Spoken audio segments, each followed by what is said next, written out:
نحمده ونصلي على رسوله الكريم اما بعد فاعوذ بالله من الشيطان الرجيم بسم الله الرحمن الرحيم رب اشرح لي صدري ويسر لي امري واحلل عقدة من لساني يفقهوا قولي واجعل لي وزيرا من اهلي اللهم فقهنا في الدين اللهم اني اسالك علما نافعا رزقا طيبا وعملا متقبلا آمین ثم آمین یا رب العالمین۔ آج سے الحمدللہ ثم الحمدللہ ہم لوگ کا دورہ قرآن شروع ہو گیا، جس کا طریقہ کچھ ہم نے یوں رکھا ہے کہ آپ لوگ گھر سے ہر ایک پارے کا ترجمہ پڑھ کر آئیں گے اور ہم آپ کو اس کے بارے میں پورا سب کچھ بتائیں گے، جو کچھ اس کے اندر موجود ہے، اس کا مقصد کیا ہے، اس وقت کیا مقصد تھا، اب کیا مقصد ہے، سارا لے کے چلیں گے۔ اور سب سے پہلی بات یہ کہ آپ کو میں پہلے سے بتا دوں کہ مدنی صورتوں میں کچھ مقام ایسے آئیں گے کہ ہو سکتا ہے ہمارا پارا پورا نہ ہو، ہم آگے جا کے اس کو کمپلیٹ کر لیں، ٹھیک ہے؟ تو اس میں یہ بھی ہو سکتا ہے ممکن، لیکن کوشش پوری کی جائے گی کہ جو پارے ہمارے پورے ایک دن ہو سکے ہم پورا کریں، ٹھیک ہے جی؟ اس لیے دورہ قرآن کو جلدی شروع کیا جاتا ہے۔ تو شروع کرتے ہیں ہم۔ سب سے پہلے آتی ہے اعوذ باللہ من الشیطان الرجیم۔ ہم سب جانتے ہیں اوز، اوز کا مطلب ہوتا ہے چمٹ جانا، کسی چیز کے ساتھ چمٹ جانا، اس طرح چمٹ جانا، اس کو پناہ لے لینا، چمٹ جانا، پکڑ لینا، تھام لینا۔ کس طرح سے پکڑ لینا؟ مجھے بچا لو، مجھے بچا لو، میں مشکل میں ہوں، اوز کا مطلب ہے۔ تو اعوذ کا مطلب ہے کہ اے مجھے، میں پناہ پکڑتا ہوں، میں بچتا ہوں، کس سے؟ کس کی پناہ میں آتا ہوں، کس کو پکڑتا ہوں؟ باللہ، اعوذ باللہ، ساتھ اللہ کے، اللہ کی پناہ میں آتا ہوں، اللہ کو چمٹتا ہوں، اللہ کو پکڑتا ہوں۔ کیوں؟ کس سے؟ سب سے پہلے تو بات یہ دیکھیں کہ اللہ تعالیٰ کی ایسی مخلوق جو ہمیں نظر نہیں آتی، اس کی پناہ۔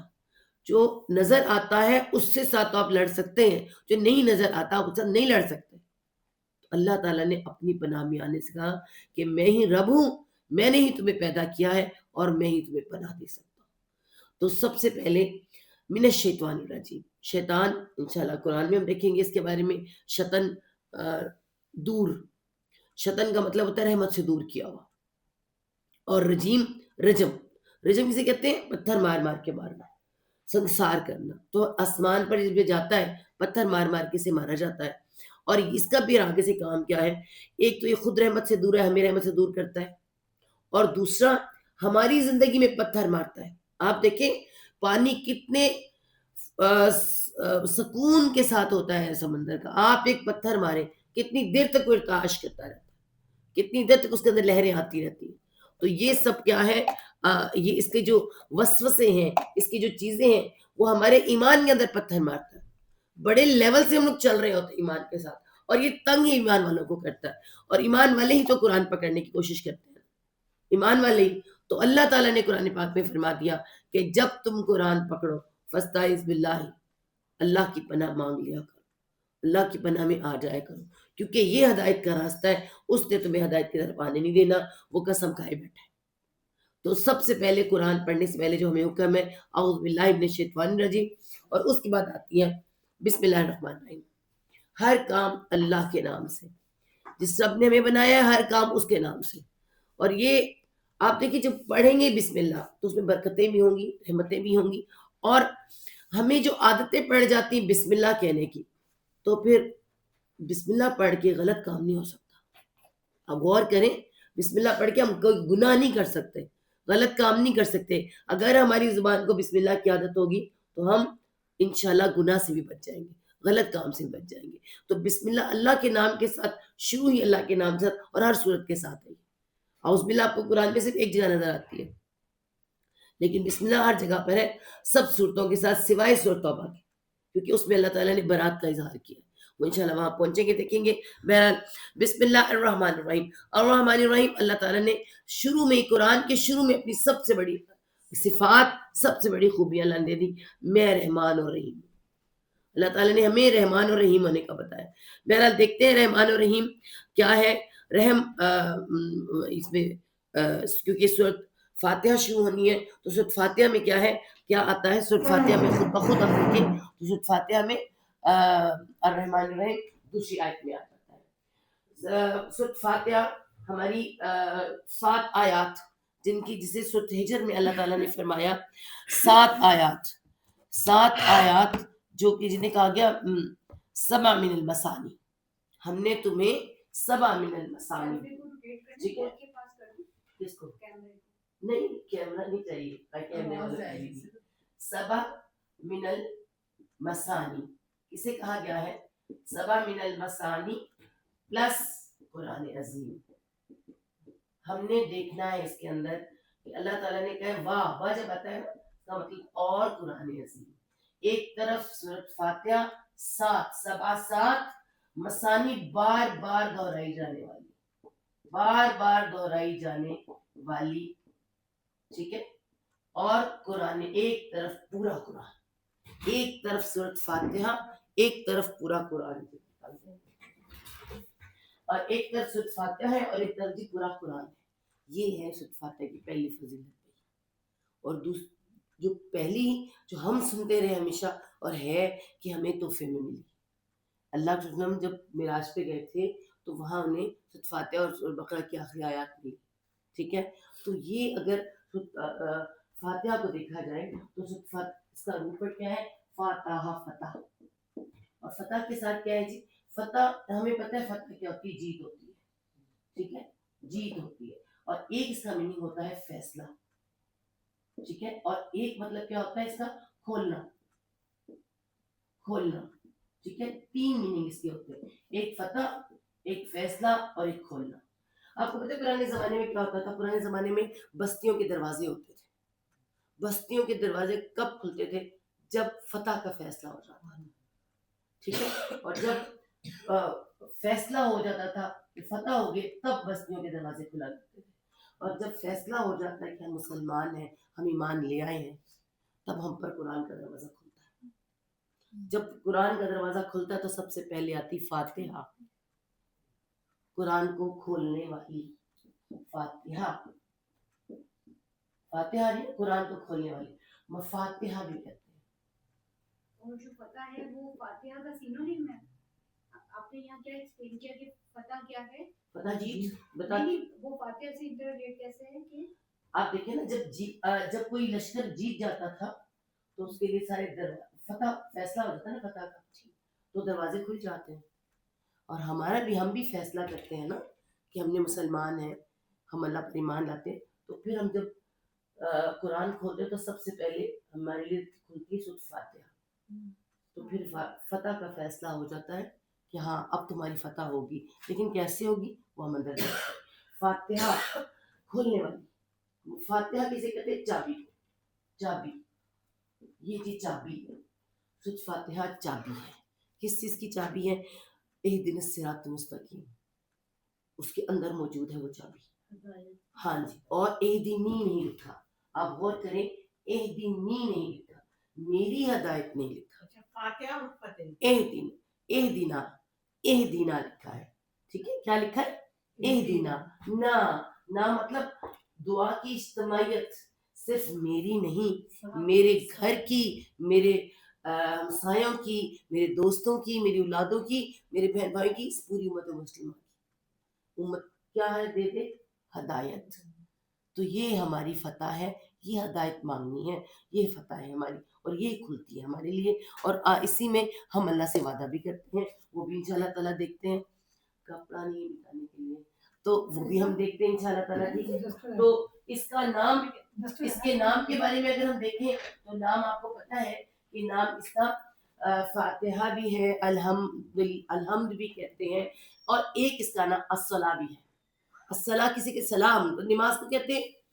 تو نماز بغیر فاتحہ کے ہوتی نہیں.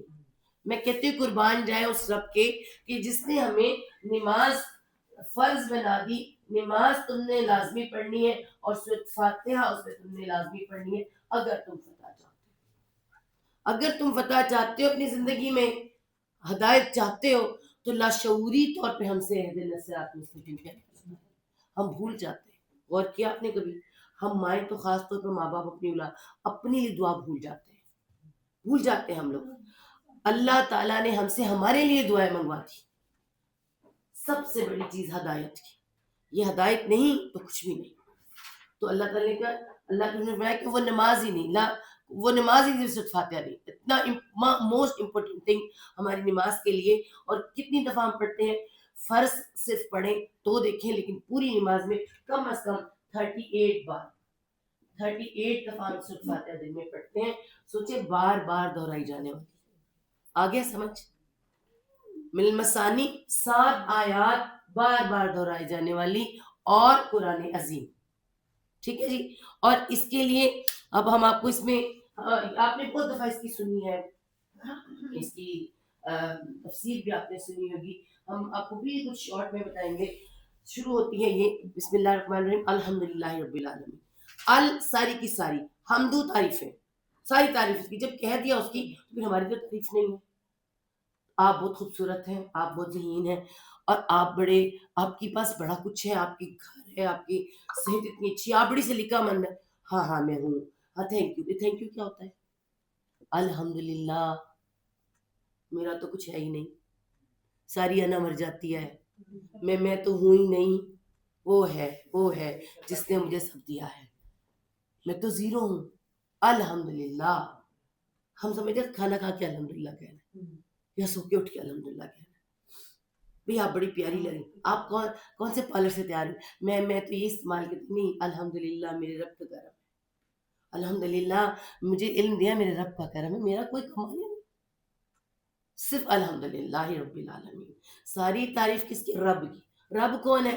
رب وہ ہے جو حاکم ہے. سب سے پہلے تو رب کا مطلب ہے پالنے والا. آپ کو پتہ ہے پالنے والا اس کا مطلب ہم ضرور سمجھیں گے کہ اللہ اور رب. اللہ کیا ہے؟ ایک حیران کر دینے والی ہستی جو کبھی نہ سمجھ آنے والی. آپ کو سمجھ آئے گی بھی نہیں بھی آئے گی، وہ انشاءاللہ اس میں ہم بعد میں بات کریں گے. رب ہے پالنے والا. اللہ تعالیٰ پالنے والا ہے. کیسے پالتا ہے؟ آپ پالنے والے کے حساب سے آپ دیکھیں، کمال حد تک پالنے والا. پالتی تو ماں بھی ہے، مگر ماں کے پیٹ میں تو پلتا ہے، اور ماں کو نہیں پتا وہ لڑکا ہے کہ لڑکی ہے. ماں کو نہیں پتا اس کے عذاب پورے ہیں کہ نہیں پورے. یہی ہے نا.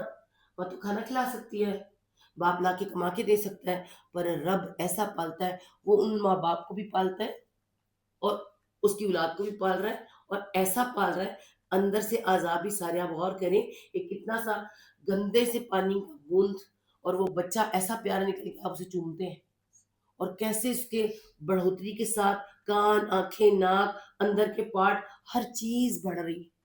بڑھوتری کرنے والا، پالنے والا، کمال حد تک لے کے جانے والا، جوان کر دینے والا، ہر چیز اس کی پوری ایک ٹائم پہ کر دینے والا، اور پھر آخر میں بالکل قبر تک لے کے جانے والا، کہیں پہ چھوڑنے والا نہیں، موت تک ساتھ.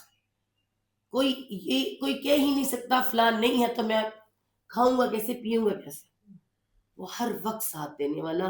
یہ رب پیدا کرنے والا، نگہبانی کرنے والا، نگہداشت کرنے والا، اور سب سے بڑے مرکز سے کہتے ہیں مین پوائنٹ، مین نقطہ.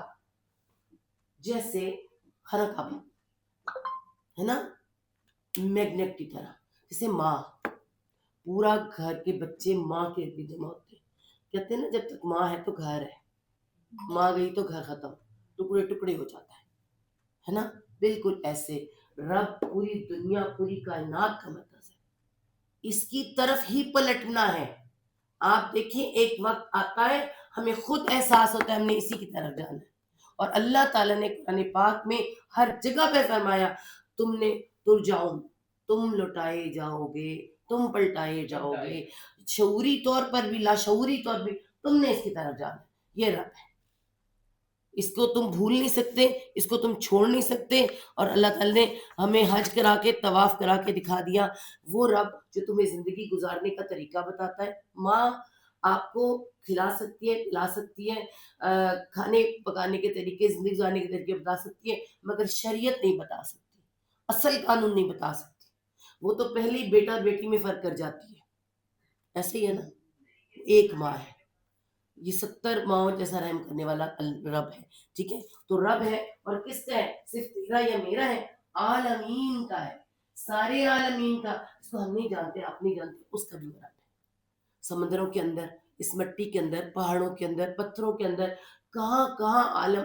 ابھی تو ہم زمین کی بات کریں، آسمانوں میں کہاں کہاں تک، جہاں جہاں تک آپ کی نظر آپ کو دور تک پتہ نہیں، ان کا بھی رب ہے. صرف میرا تیرا رب نہیں ہے، عالمین کا رب ہے. الحمدللہ رب العالمین. سارے جہان کو پالنے والا ہے. آپ کو مجھے خالی نہیں، وہ کیڑوں مکوڑوں تک کو، ہمارے جمز تک کو، ہمارے باڈی کے اندر جو جمز ہیں ان کو پالنے والا ہے. ٹھیک ہے. اور اس کے بعد ہے الرحمن الرحیم. رحم ہے جی. رحم کسے کہتے ہیں؟ رحم بچہ دانی. بچہ دانی کو عربی میں رحم، صاف بات. یوٹرس جو ہوتی ہے ہماری، اللہ تعالیٰ نے فرمایا کہ میرا رحمان رحم سے مختص ہے، اس سے مشتق ہے، یہیں سے نکلا ہے رحم. اور اللہ تعالیٰ نے 100% رحم اللہ تعالیٰ نے 1% صرف ماں کو دیا ہے. ماں پوری دنیا کو تقریباً 1% دیا جس کی وجہ سے رحم کرتے ہیں، لیکن ماں کو تھوڑا سا زیادہ دیا ہے.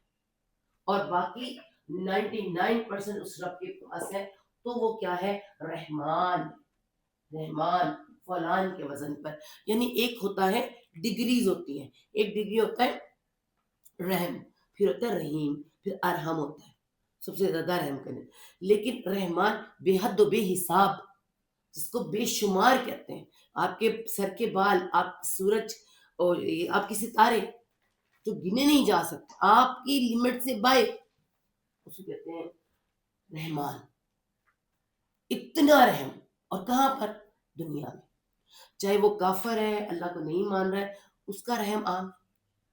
اس کو ہر ایک کو وہ کیا پہنچا رہا ہے؟ وہ ہر ایک کو رزق بھی پہنچا رہا ہے، وہ ہر ایک کو ہر چیز عطا فرما رہا ہے. وہ رحمان. ٹھیک ہے. اور رحیم کیا ہے؟ بار بار رحم کرنے والا ہے. اسی کی ڈگری ہے. بہت مہربان ہے، وہ ذرا بہت زیادہ مہربان ہے. وہ تو بے حد و بے حساب ہے نا. یہ بہت رحمان رحیم. اور یہ رحیم کس پر ہے؟ سب سے پہلے تو کہتے ہیں کہ دنیا میں تو ہے رحیم، مومنوں پر رحم کرنے والا اور اپنے ماننے والوں پر رحم کرنے والا. لیکن جب آتا ہے نا بار بار رحم کرنے والا، تو اس کا مطلب کیا ہے؟ بار بار رحم کی ضرورت کب پڑتی ہے؟ مرنے کے بعد. ہم کہتے ہیں رب ارحمہما کما ربیانی صغیرا، ہماری دعا پہنچ جاتی ہے. وہ پوچھتے ہیں اللہ ہم پر رحم کیسے ہو گیا؟ اللہ تعالیٰ کہتے ہیں کہ تمہاری دعا آئی ہے، تمہاری اولاد نے دعا کی ہے، تمہارے دوست نے، تمہارے ماں باپ نے، کسی نے دعا کی ہے. رب ارحمہما کما ربیانی صغیرا، اللہم اغفر للمؤمنین والمؤمنات والمسلمین والمسلمات. پڑھتے ہیں نا تو بار بار جاتے ہیں. تو یہ رحمان جو دنیا میں ہے رحمان، رحیم جو ہے وہ مرنے کے بعد بھی ہے. ٹھیک ہے. تو اللہ تعالیٰ کی سب سے بڑی 2 خوبیاں پھر سورۃ رحمان میں، اس میں سورۃ فاتحہ میں اللہ تعالیٰ نے رکھ دی. اور اس کے بعد اپنا تعارف کروانے کے بعد اللہ تعالیٰ کہتے ہیں مالک یوم الدین. مالک، مالک ہے جی بادشاہ ہے. اور کس کا بادشاہ؟ یوم کا. سب سے پہلے خالی یوم. یوم کیا ہوتا ہے؟ دن. دن کیا ہوتا ہے؟ وقت. ہم میں سے، آپ میں سے دنیا میں کوئی وقت کا مالک ہے؟ کوئی وقت کا مالک ہے؟ نہیں. وہ ہے وقت کا مالک. اور سارے وقت کا مالک ہمارے جوانیوں کا، بڑھاپے کا، ہر ایک وقت کا مالک ہے وہ. بٹ ہمارے آخری وقت کا مالک، وہ جو آخری دن آنا ہے نا، وہ جو ہم نے اس وقت کو استعمال کر لینے کے بعد اس کے پاس جانا ہے نا، تو اس نے پھر ہمارے فیصلے کرنے ہیں، کس نے کیا کیا، کس نے کیا نہیں. الدین. دین کیا ہے؟ لین اور دین ہے نا. کیا لیا؟ اتنا بہت وقت لیا، کیا کیا، کیا دیا، وہاں جا کے ملے گا. یوم الدین، سزا اور جزا کا دن. مالک ہے. تو جب الحمدللہ رب العالمین ہی کہہ دیا اور رحمان الرحیم مان لیا، تو پھر کیا مان لیا؟ تجھے رب بادشاہ بھی مان لیا، آج کا بھی، کل کا بھی، اس دن کا بھی. مالک یوم الدین. اور اس کے بعد آتا ہے جی ایاک نعبد و ایاک نستعین. اللہ تعالیٰ فرماتے ہیں یہ میرا اور میرے بندے کے درمیان وعدہ ہے.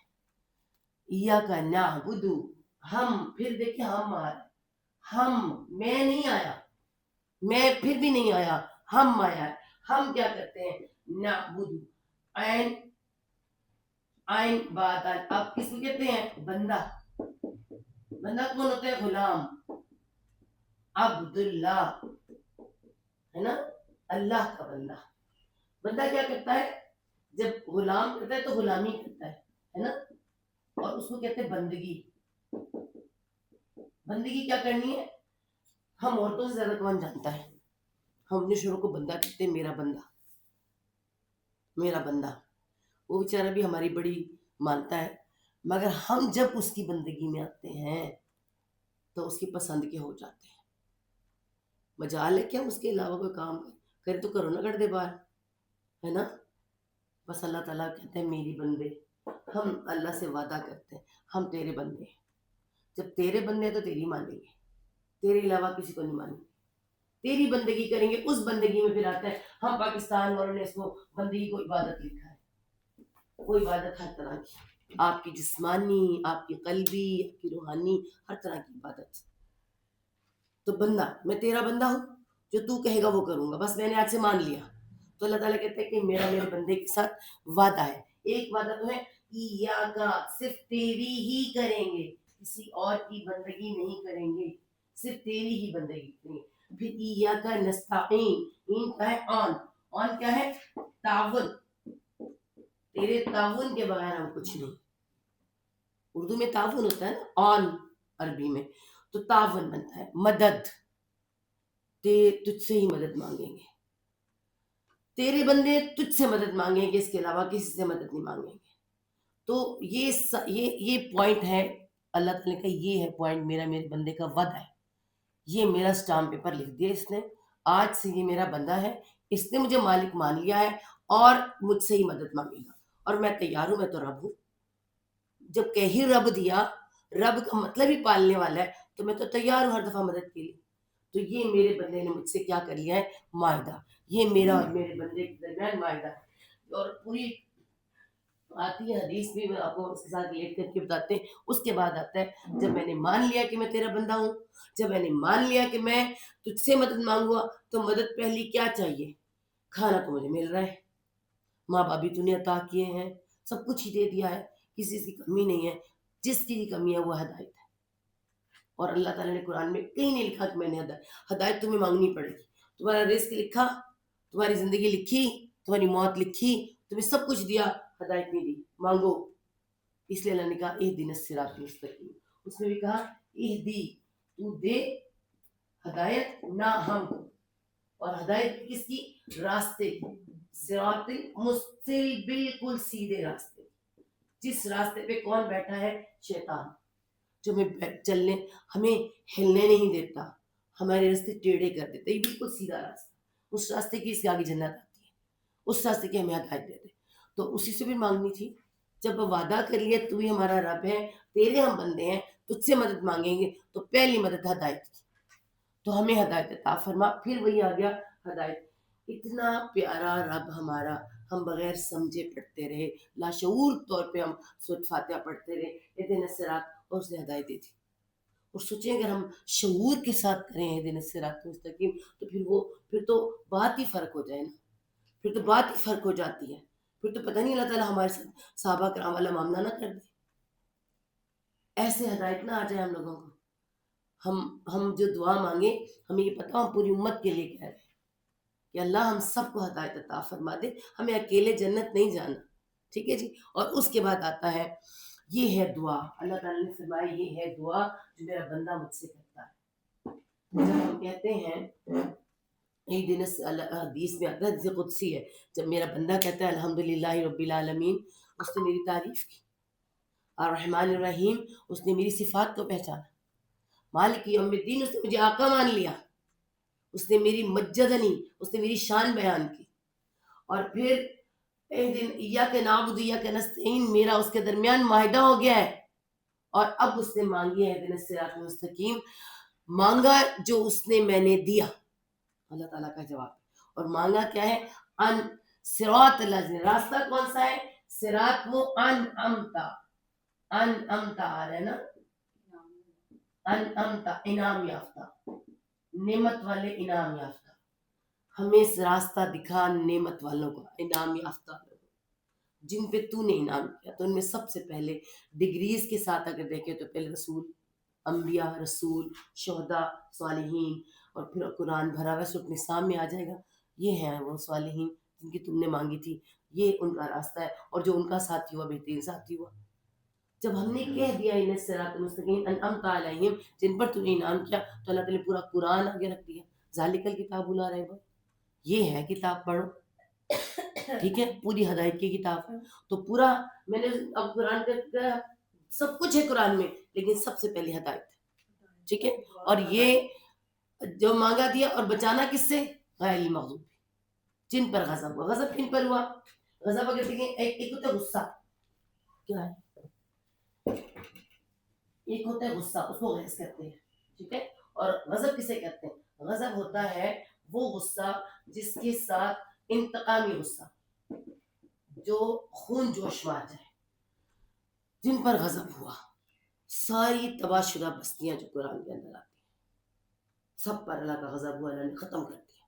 اور ایک انشاءاللہ ہم پڑھیں گے جو موجودہ ہے، غضب بلائی غضب کما کر لائے، ان کی بات یہاں پہ آتی ہے، ٹھیک ہے. اور اس کے بعد ضالین، نہ کہ زلل. زلل کیا ہوتا ہے جی؟ زلال، گمراہ، گم ہو جانا. گمراہ کہتے ہیں راستہ گم ہو جانا، کہ اپنے گھر سے نکلا راستہ گم ہو گیا.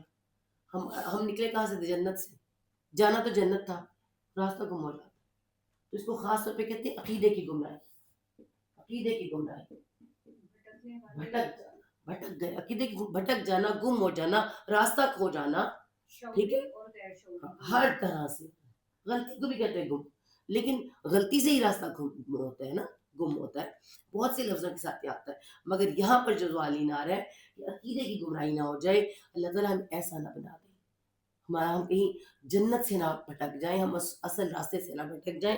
تو اللہ تعالیٰ نے ہمیں نہ کو پہلے بتا دیا. اللہ تعالیٰ نے فرمایا جو میرے بندے نے دعا کی، ہدایت کی، اور اللہ تعالیٰ فرماتے ہیں مانگا اس نے جو میں نے اس کو دیا.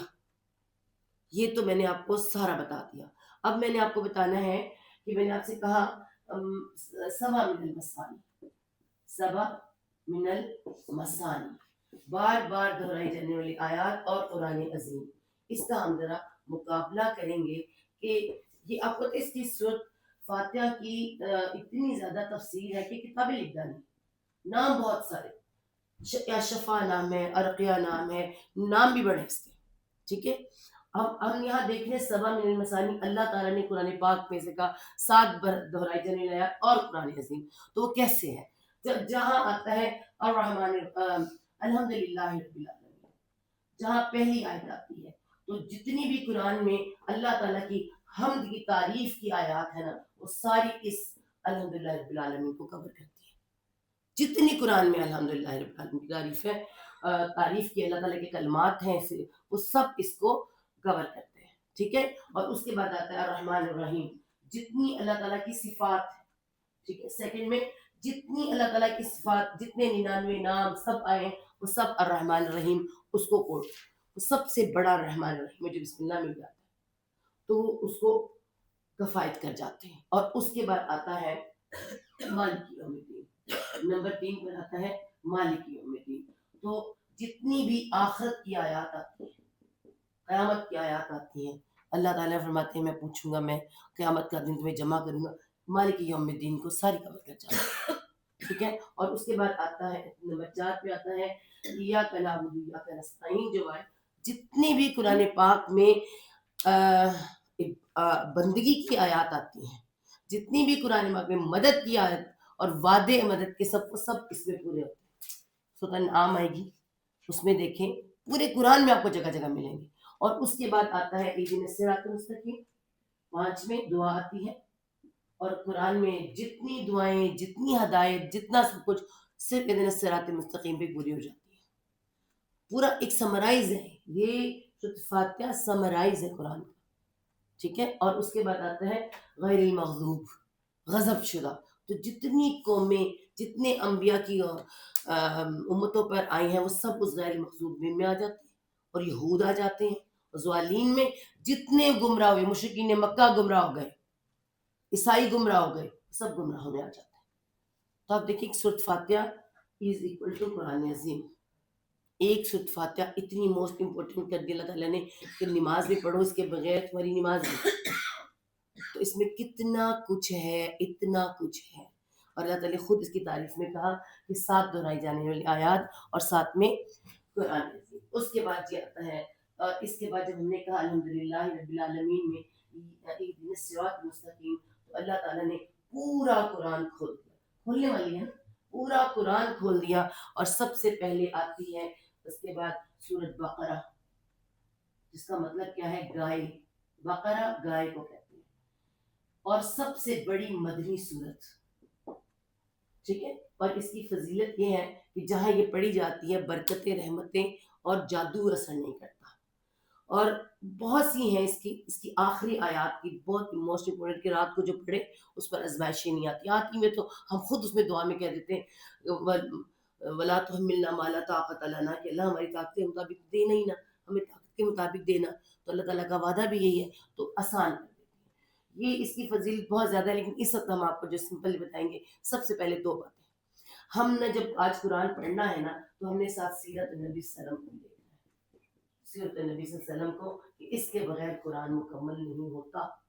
ٹھیک ہے. تو آپ پھر ایک سوال یہ ہوتا ہے کہ قرآن میں مکی صورتیں پہلے آئی ہیں، مدنی صورتیں بعد میں آئی ہیں، سب سے بڑی مدنی صورت پہلے کیوں ہے نا؟ آپ دیکھیں اور 1/3 حصہ جو ہے تقریباً مکی صورتوں کا ہے. ٹھیک ہے.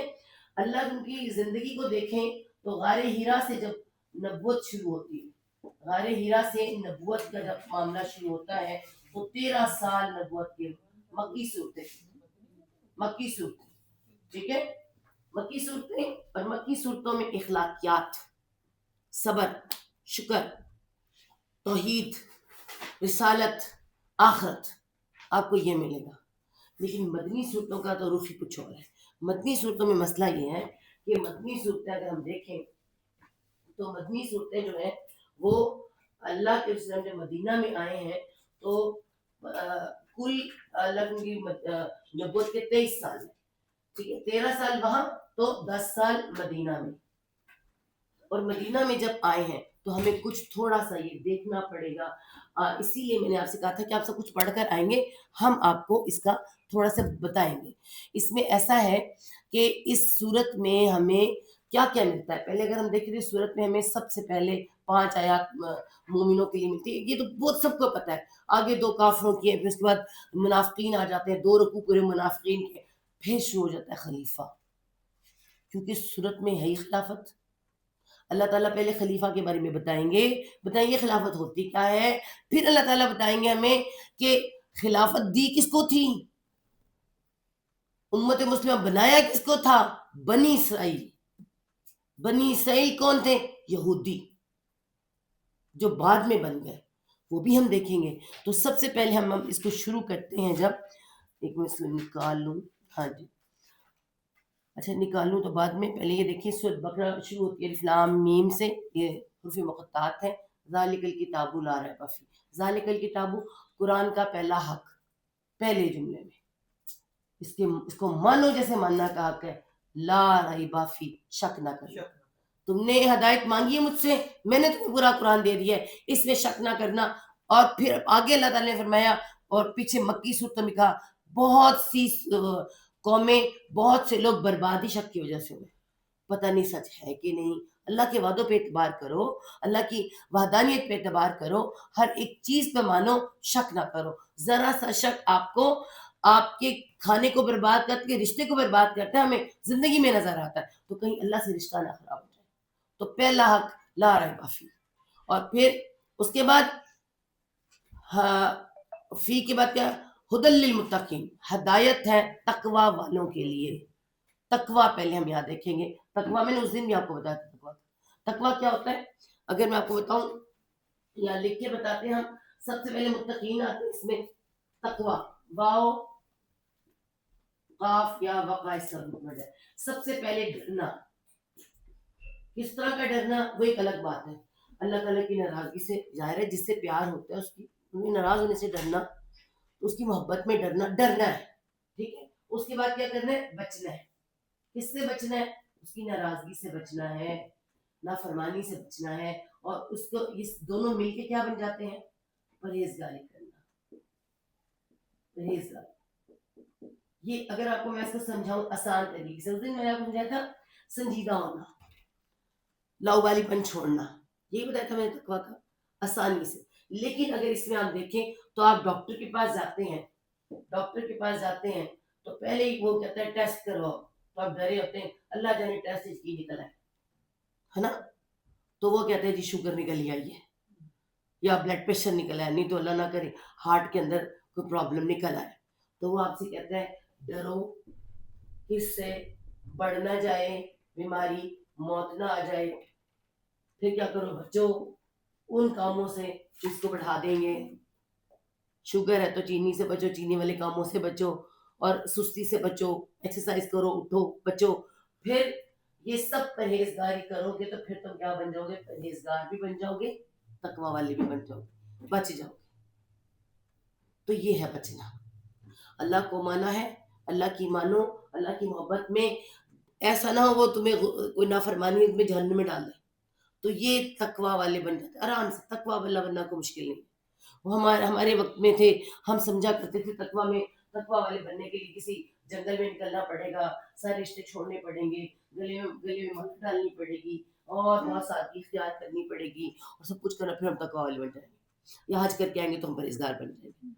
ہاں کسی حج کی ضرورت نہیں, صرف بچنا ہے. بچنا کس سے ہے, اللہ کی نافرمانی سے بچنا ہے, تو ہم پرہیزگار. یہی اللہ تعالیٰ نے کہا ہے قرآن میں, شک نہ کرنا, ہدایت بچنے والوں کے لیے, جو بچتے نہیں ان کے لیے ہدایت کوئی نہیں ہے. سیدھی سی بات, متقین بڑا ورڈ لگتا ہے, تو بچنے والوں کے لیے ہدایت ہے. اور بچنے والے کون ہیں, آگے اللہ نے آیات میں ان کی تعریف کر دی ہے کہ وہ یہ ہیں, غیب پر ایمان لاتے, سب کچھ کرتے ہیں. ہم نے دیکھا. اس کے بعد آتے ہیں 2 آیات آتے ہیں کافروں کی. انہیں سمجھاؤ یا نہ سمجھاؤ یہ کیسے نہیں, کیونکہ دنیا میں 2 ہی لوگ ہیں.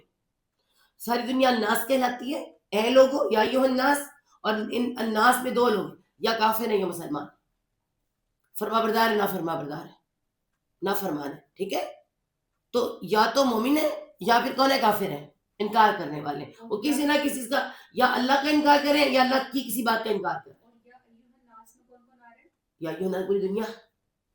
اور اس کے بعد میں بتاتی ہوں, اس کے بعد آتے ہیں ایک جملہ آتا ہے, وہ لوگ جو کہتے ہیں ہم اللہ کو مانتے ہیں, آخرت کو مانتے ہیں, درمیان میں مس کسے کہتے ہیں, اللہ کے وسلم کو.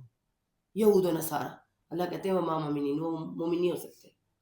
ٹھیک ہے. اور اگلی آیت آتی ہے کہ وہاں اس میں یا ایھا الناس اعبدوا ربکم الذی, پوری دنیا کو اللہ تعالیٰ مخاطب ہے, اے دنیا کے لوگوں بندگی کرو اس رب کی جس نے تمہیں پیدا کیا. ٹھیک ہے. اور اس کے بعد آ جاتے ہیں, سارا یہاں سے شروع ہے, یخادعون, دھوکہ دیتے ہیں. یہ کون لوگ ہیں؟ اب یہاں پہ ہم نے کتنے لوگ دیکھے, ایک ہم نے پہلے مومن دیکھے 5 آیات میں, پھر 2 میں ہم نے کافر دیکھے, اور اس کے بعد پورے لوگوں کو اللہ نے مخاطب کیا. یہ دونوں تو ہیں. ایک نیا طبقہ ہے منافق. یہ کہاں سے آیا؟ آج ہم پہلے یہاں پہ مدینہ سے دیکھیں گے. مدینہ چلتے ہیں, اللہ کی زندگی میں چلتے ہیں, سیرت نبی صلی اللہ علیہ وسلم میں چلتے ہیں, دیکھتے ہیں کہ کیسے مدینہ میں یہود پہنچے, کیسے یہود کیوں آئے مدینہ میں, آ کے کیوں آباد ہوئے. یہود پیچھے سے بھی دیکھیں گے ہم انشاءاللہ تعالیٰ. بنی اسرائیل کا یہود آئے یہاں کیوں تھے؟ نبی پاک صلی اللہ علیہ وسلم, آخری نبی صلی اللہ علیہ وسلم آنے والا ہے. جیسے بھی دجال کا انتظار کرتے ہیں, ایسے یہ نبی پاک صلی اللہ علیہ وسلم کا انتظار کر رہے تھے. اور یہ بہت پہلے اس جگہ پہنچ جاتے تھے جہاں ان کو سب علم ہوتا تھا, کچھ ان کا علم بھی بڑا تیز تھا. تو یہ مدینہ میں, یہ آپ مدینہ لگا دیں, اس مدینہ کے اندر یہ 3 قبائل آتے, اس کے 3 بڑے قبائل, قریظہ, قینقاع اور بنو نذیر, 3 بڑے قبیلے جو بڑے مذہبی بھی تھے اور بڑے اچھے تھے کہ ان میں سے ہمارا نبی پیدا ہوگا. ایک تو کیونکہ وہ جگہ نشاندہی تھی نا, مدینہ نشاندہی تھی, مکہ نہیں تھا, مدینہ نشاندہی تھا, یہاں آئے گا.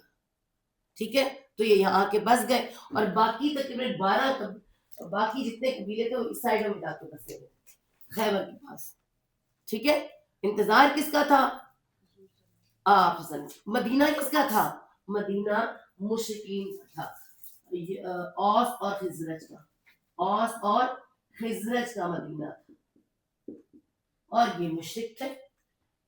ٹھیک ہے. جو کہ انصاری کہلائے, ہاں, جو بعد میں کہلائے. اچھا, اس کے بعد اب زمینیں اوس و خزرج کی, معیشت اوس و خزرج کی, یہ آ گئے. اور جہاں یہود آ جائے نا, وہ پھر کسی کو چھوڑتے نہیں. یہ آئے, انہوں نے اپنی زبان بدلی, انہوں نے اپنا لباس بدلا, انہوں نے اپنی شادیاں ان اوس خزرج کے سرداروں میں اپنی شادیاں کر لیں. ان کی اولادیں بھی یہاں ہو گئی، کم از کم 50-60 سال پہلے یہاں پہلے آ گئے، اور یہاں ان میں، اور آپ کو دیکھنے میں لگتا ہی نہیں تھا کہ یہودی ہیں، یہ کا ہے. کچھ عالم جو چھوٹی سی ٹوپی پہنتے ہیں، کچھ ان کا ایک الگ تھا، لیکن نام بھی ویسے جیسے ہمارے اندر کرسچن رہتے ہیں. آپ دیکھیں کرسچن بھی ہمارے اندر رہتے ہیں، سنتیں بھی کرتے ہیں، بسم اللہ بھی پڑھتے ہیں، الحمدللہ بھی کہتے ہیں، نام بھی ہمارے رکھتے ہیں. خالی 25 دسمبر کو پتا چلتا ہے کہ او یہ بھی کرسچن تھا. ایسا ہے نا، بالکل ایسا آتا ہے. ٹھیک ہے. اور آ کے جب یہ پورے چھا گئے، انہوں نے سود کے ساتھ ان کو جکڑ لیا، ان کی زمینیں بھی خرید لی اور ان کو تڑیاں لگاتے تھے. ہمارا نبی آ گیا نا، ہمارا رسول آ گیا نا، کیونکہ جہاں پہ رسول کوئی آ جاتا ہے وہاں پر وہی سب کچھ ہوتا ہے. امیر بھی وہاں کا، اور جنرل کرنل آپ لگا لیں، قاضی، سب وہاں کا ہوتا ہے. ٹھیک ہے. تو یہ کہتے تھے ہمارا نبی آ گیا نا تو پھر تم دیکھنا یہ سب ہمارا ہو جائے گا، کیونکہ ہماری کتابوں میں لکھا ہے. ہاں، یہ باقاعدہ بتاتے تھے، پڑھ کے کتابیں بتاتے تھے. ان کو امی کہتے تھے، ان کو امی کہتے تھے کہ تم تو پڑھی امی ہو. وہاں ہر وہ بندہ جو کتاب نہیں پڑھتا اس کو امی کہتے تھے. ٹھیک ہے. تو انہیں یہ سمجھاتے تھے. اب ہوا یہ کہ اللہ کے رسول ہم سب جانتے ہیں کہ اوس اور خزرج کے اندر اور لڑائیاں کراتے تھے. آپ یہ مزے کی بات دیکھیں، ان کے اندر لڑائیاں کروا دیتے تھے، اوس اور خزرج کو لڑواتے تھے مسلسل، کبھی ان کو اکٹھا بیٹھنے نہیں دیا. جنگ بعاث جو تھی 20 سال ان کے درمیان میں 20 سال سے لڑ رہے تھے. 2 قبیلے ایک کے ساتھ ہو جاتے تھے، ایک کے ساتھ ہوتا تھا، خود بھی ساتھ لڑتے تھے، لڑواتے تھے اور مرواتے تھے، جو آج بھی ہو رہا ہے. سب کچھ کہیں اکٹھے بیٹھیں گے تو مدینہ ہمارا نہیں ہو سکتا، معیشت ہماری نہیں ہو سکتی. آج غور کریں، آج بھی ایسا ہے کہ نہیں ہے نا. اچھا، اس کے بعد کیا ہوتا ہے، کچھ انصاری، اور انصاری ہم کہہ رہے ہیں، سب تو انصاری نہیں تھے، اوس اور خزرج کے لوگ حج کیا کرتے ہیں. آپ کو حج تو پہلے بھی تھا. حج کے لیے جب جاتے ہیں اور وہاں اللہ کے پہلے بھی ان کو خبریں آ رہی تھی، یہ نہیں کہ نہیں پتا تھا. یہود کو بھی پتا چل رہا تھا.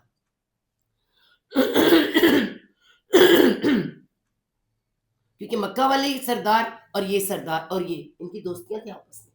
وہ آ کے بتاتے تھے ہم تو بڑے پریشان ہیں، ہمارے پاس تو وہ آئے، کہتے ہیں نبی، کہتے ہیں جاؤ یہ سوال کچھ کرو، یہ سوال پوچھو. یہ تو مذاق سمجھو. وہ کہتے ہیں کیسے ہو سکتا ہے جڑگاہروں میں کوئی نبی آ جائے. ان کو تو دماغ میں بھی نہیں تھا. لیکن جب یہ گئے ہیں اوس اور خزرج کے لوگ، یہ تنگ آئے ہوئے تھے جنگ سے، اور جب یہ وہاں پہ 6 پاکیزہ روحیں انہیں کہتے ہیں وہ وہاں پر گئی ہیں، جب نبی وسلم سے ملی ہیں، ان کا ملنا، ان کو دیکھنا، اور انہیں کہا یہ وہی ہے، انہیں کہا یہ وہی ہے جس کی ہمیں تڑیاں لگاتے ہیں. ہاں، بیت عقبہ اول، اور یہی ہے، اور وہ مسلمان ہو کر آ گئے. دیکھیں نا، جس کو ملنی ہوتی ہے ہدایت، جو انتظار میں بیٹھے اس کو ہدایت نہیں. اور وہ آتا ہے نا کہ وَكَصَيِّبٍ مِّنَ السَّمَاءِ فِيهِ ظُلُمَاتٌ وَرَعْدٌ وَبَرْقٌ يَجْعَلُونَ، آتا ہے نا جو آیات آتی ہیں. بالکل بالکل. تو آپ دیکھیں کہ ایمان کی آگ یہود نے لگائی، اور ایمان کون لے گیا؟ اوس اور خزرج والے انصار بن گئے. اور سیکنڈ جب ہوئی تو اللہ ان کو لے کر آئے. اللہ کے مدینہ میں ہجرت کی، اور اللہ کے سلام 13 سال کے بعد مدینہ میں آ گئے.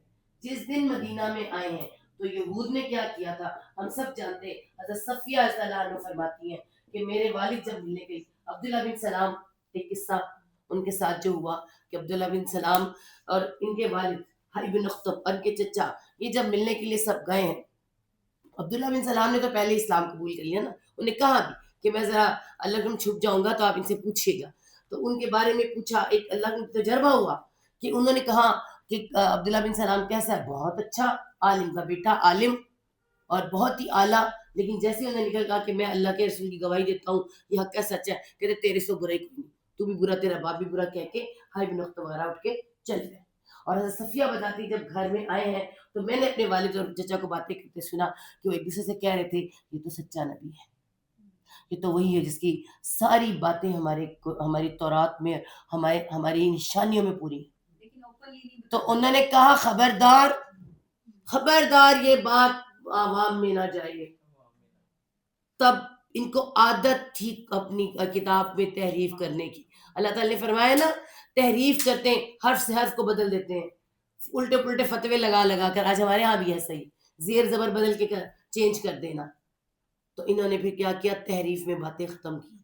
اللہ تعالیٰ نے فرمایا پھر اس میں اللہ تعالیٰ نے یا بنی اسرائیل اذکروا، تم میرے وعدے کو یاد کرو، میں بھی میرا وعدہ پورا کروں، میں تمہارا وعدہ پورا کروں گا. انہوں نے فون دیا اور انہوں نے صفیہ نے خود بتایا کہ انہوں نے میرے ساتھ سامنے یہ کرا. اور تبھی سے صفیہ یہ میں سمجھتی تھی کہ اللہ تم سچے ہیں. پتہ ہے نا ان کا بھی نکاح کیسے وہ تو انشاءاللہ ہم بعد میں بتائیں گے خیبر میں ہوا. لیکن آپ یہ دیکھیں کہ اس طرح سے اللہ کے رسول جب آئے ہیں تو اللہ کو یہ پتہ چلا کہ یہ تو میرے بڑے دشمن ہے. حالانکہ اللہ کو سمجھتے تھے کہ اہل کتاب ہے. جلدی ان کا تجربہ نجاشی کے ساتھ، نجاشی جلدی مان گیا تھا تو انہوں نے، لیکن یہ تو بڑے ڈاڈے ہے نا، انہوں نے نہیں مانا. انہوں نے اللہ ان کو بڑا ٹف ٹائم دیا، ہم سب جانتے ہیں. اور اس کے بعد یہ مومنوں کی صفات میں کون آئے؟ جو اللہ کے رسول کے ساتھ آئے مہاجر اور اوس اور خزرج کے انصار مددگار، یہ بنے پکے مومن. ٹھیک ہے. اور کافر کون ہوئے؟ یہود، انکار کرنے والے، کسی نہ کسی طرح انکار کر رہے ہیں. اس کے بعد مشرکین مکہ اور مدینہ، جتنے بھی مکہ اور مدینہ کے مشرکین ہیں، جتنی بھی دنیا کے کافر، اس سے لے کے قیامت تک کے سارے کافر، یہ کافر. اور اس کے بعد اگلی نسل آتی ہے یہ والی، یہ کون ہے؟ اور یہ مکہ میں نہیں ہے، منافق مکہ میں نہیں تھے، منافق مدینہ میں تھے. وجہ یہود، جہاں پہ یہود ہے وہاں منافقت ہوگی. اور انہوں نے کیا کیا، ان یہود نے جس طرح سے ان کو استعمال کیا تھا، ان کو قرضوں میں پھنسا چھوڑا تھا. ٹھیک ہے. ان کے ساتھ ان کی تجارت تھی، ان کے ساتھ ان کی بہترین محفلیں، رلیاں منانا اور سب کچھ کرنا، ہر وہ کام ان کے ساتھ، ان کی شادیاں ان کے ساتھ رشتے بنا کے رکھے ہوئے تھے. تو سرداروں کے ساتھ، عام لوگوں کے ساتھ کوئی تھوڑی بناتا ہے. آج بھی یہود یا عیسائی میرے اور آپ سے تعلقات نہیں رکھتے نا. سردار کنے کہتے ہیں؟ وزراء، وہ جو مشیر ہوتے ہیں. تو یہ انہی سے ہوتی بھی لیڈ کلاس ہے اور فیصلے بھی ان کے ہاتھ میں ہوتے ہیں، تو جیسے مرضی بھی گھمائیں. تو یہ وہ لوگ تھے جن کو اپنے مفادات تھے. ٹھیک ہے. ان کو کہتے ہیں آستین کے ساتھ. پھر اس کے بعد ان کو کیا کہتے ہیں؟ دنیا کا فائدہ حاصل کرنے والے. دنیا کا فائدہ، جہاں ان کا فائدہ ہے نا، یہ وہاں مولڈ ہو جاتے ہیں. تو تیسری جو نسل پیدا ہوئی مدینہ میں منافق، وَإِذْ لَقَالُوا کیا ہے، لَقُوا الَّذِينَ وَإِذْ لَقُوا الَّذِينَ آمَنُوا قَالُوا آمَنَّا. جب وہ ملتے ہیں مومنوں سے کہتے ہیں ہم ایمان والے ہیں، اور جب وہ جا کے ملتے ہیں شیاطینوں سے وہ کہتے ہیں اللہ، ہم تو یہ استہزاء کر رہے ہیں، مذاق کر رہے ہیں. اللہ کہتا ہے اللہ یستہزئ، اللہ تعالیٰ ان سے مذاق کرتا ہے. فَيُمُدُّهُمْ فِي طُغْيَانِهِمْ يَعْمَهُونَ، سرکشی میں اندھا چھوڑ دیں. اور یہ آپ یہ مت سمجھے وہ منافق، سمجھے ہم بھی منافق ہیں. آج ہم بھی منافق ہیں. سب سے پہلے منافقت آپ یہ دیکھیں کہ ہمارے میلادوں کے کپڑے الگ ہیں، کلاسز کے کپڑے الگ ہیں، قرآن کلاس کے، شادیوں کے کپڑے الگ ہیں کہ نہیں؟ ہمارے رویے الگ ہیں کہ نہیں؟ مومن تو ایک جیسا ہوتا ہے، اس کے تو دو رنگ ہوتے ہی نہیں.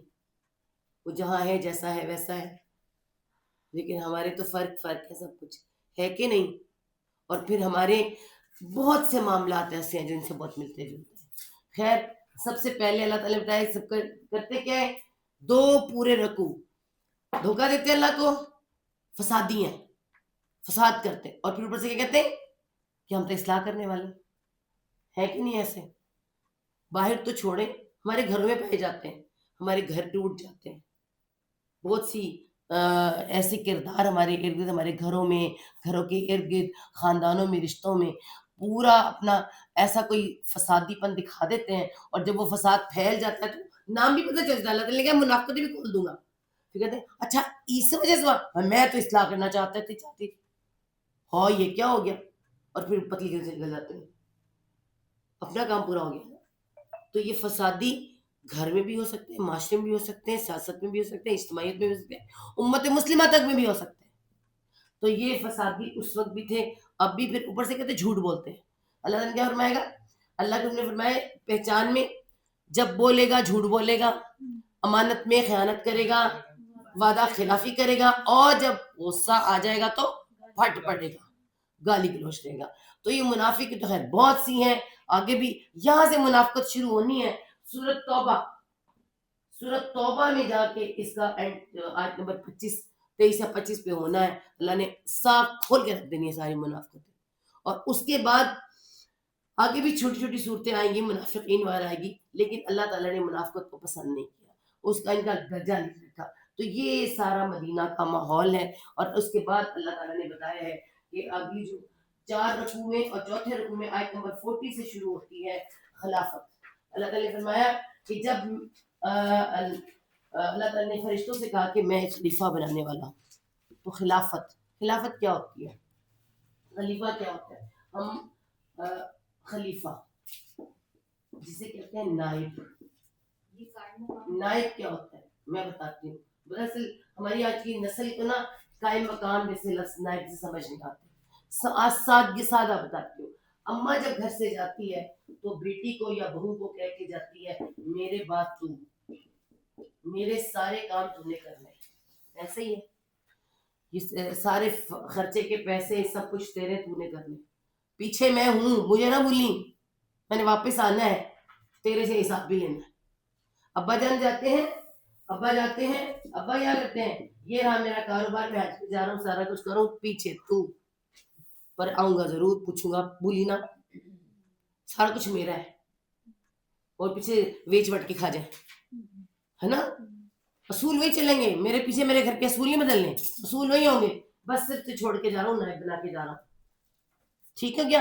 اور اسی طرح آپ دیکھیں کوئی باس کوئی جگہ کوئی کسی چھوڑ کے جاتا ہے تو پیچھے اللہ تعالیٰ نے کیا فرمایا ہے, میں انسان کو نائب بنانے والا ہوں, میں آدم کو نائب بنانے والا ہوں, اوپر میں ہوں, قانون میرا, تو نے خالی اس کے مطابق چلنا ہے, چیزیں ساری دوں گا, طاقت بھی دوں گا, توانائی بھی دوں گا, صلاحیتیں بھی دوں گا, علم بھی دوں گا, مگر حکم میرا چلے گا.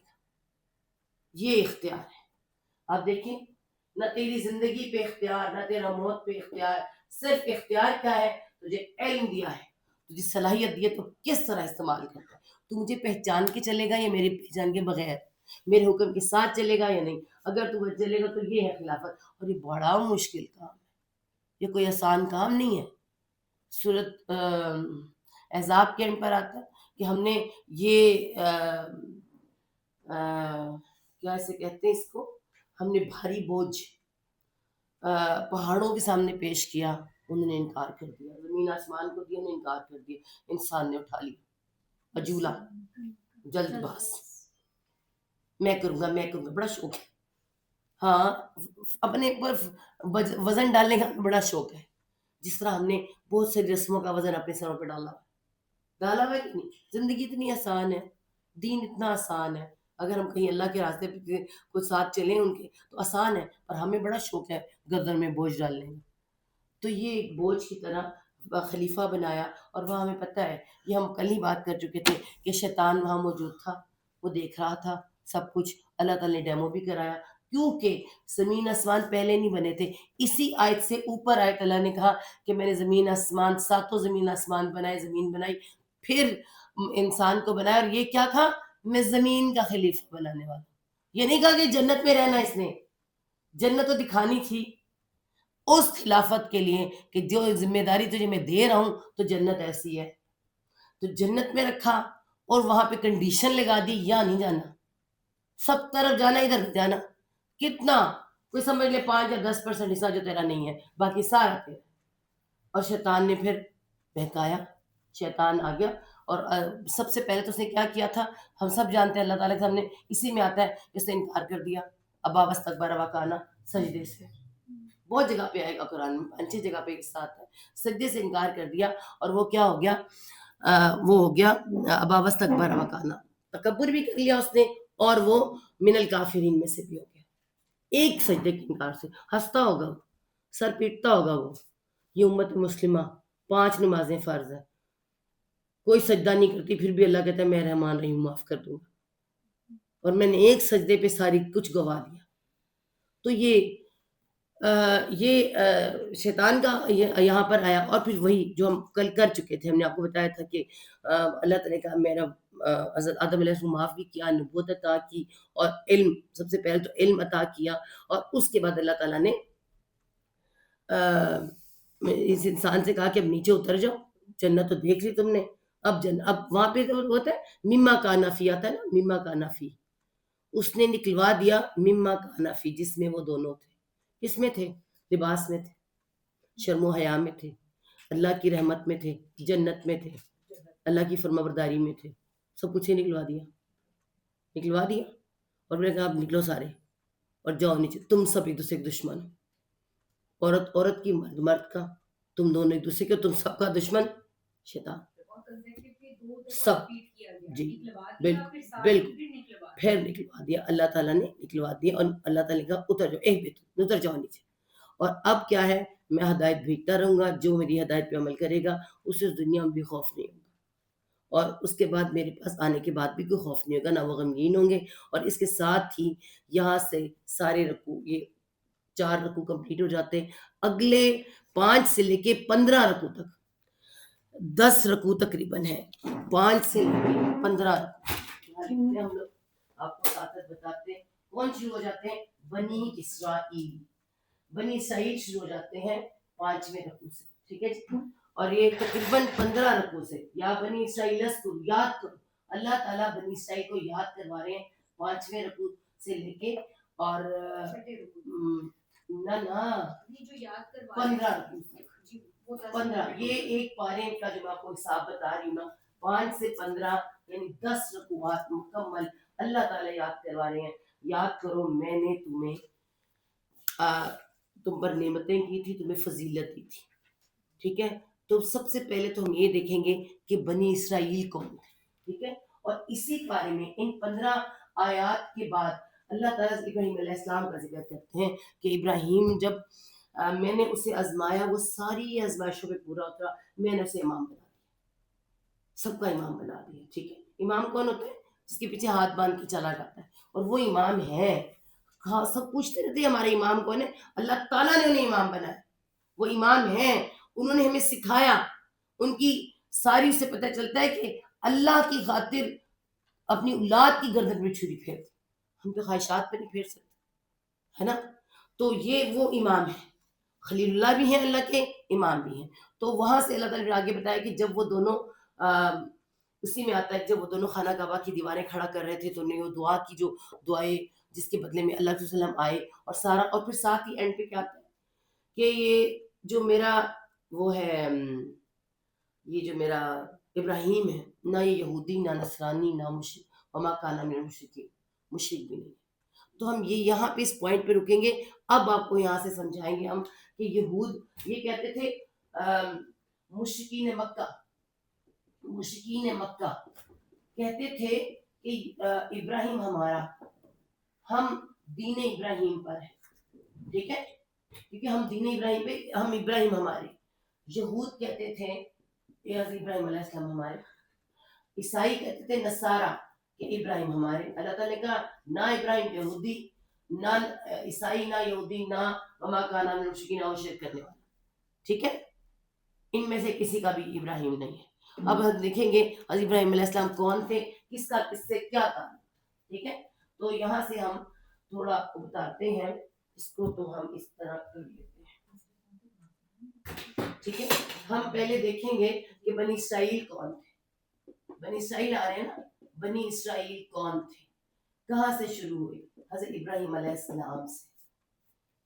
پہلے حضرت آدم علیہ السلام, ان کے بعد حضرت نوح علیہ السلام 5000 سال کے بعد, پھر اس کے درمیان میں وہ آتے ہیں حضرت ہود علیہ السلام, حضرت صالح علیہ السلام, ہے نا. بس حضرت لوط علیہ السلام بعد کی کہانی ہے, حضرت شعیب بھی بات کی ہے. صرف حضرت ہود اور حضرت صالح, ان کے بعد آتے ہیں ابراہیم علیہ السلام. ابراہیم علیہ السلام آتے ہیں, پھر اس کے بعد ساری نسلیں ابراہیم علیہ السلام. آپ دیکھیے میں آپ کو بتاتی ہوں, آپ سمجھے پہلے. ان کی بات میں آپ کو بتائیں گے. یہ ان کے بعد ابراہیم علیہ السلام آتے ہیں. ابراہیم علیہ السلام وہ شخصیت ہے جن کے بارے میں نے آپ سے کہا تھا کہ ابراہیم علیہ السلام کے لیے اللہ تعالیٰ نے فرمایا کہ ابراہیم سلامتی والا دل لے کر آیا. ٹھیک ہے, وعدہ الست, یہ کل بھی میرے خیال میں نے آپ سے بات کی ہے.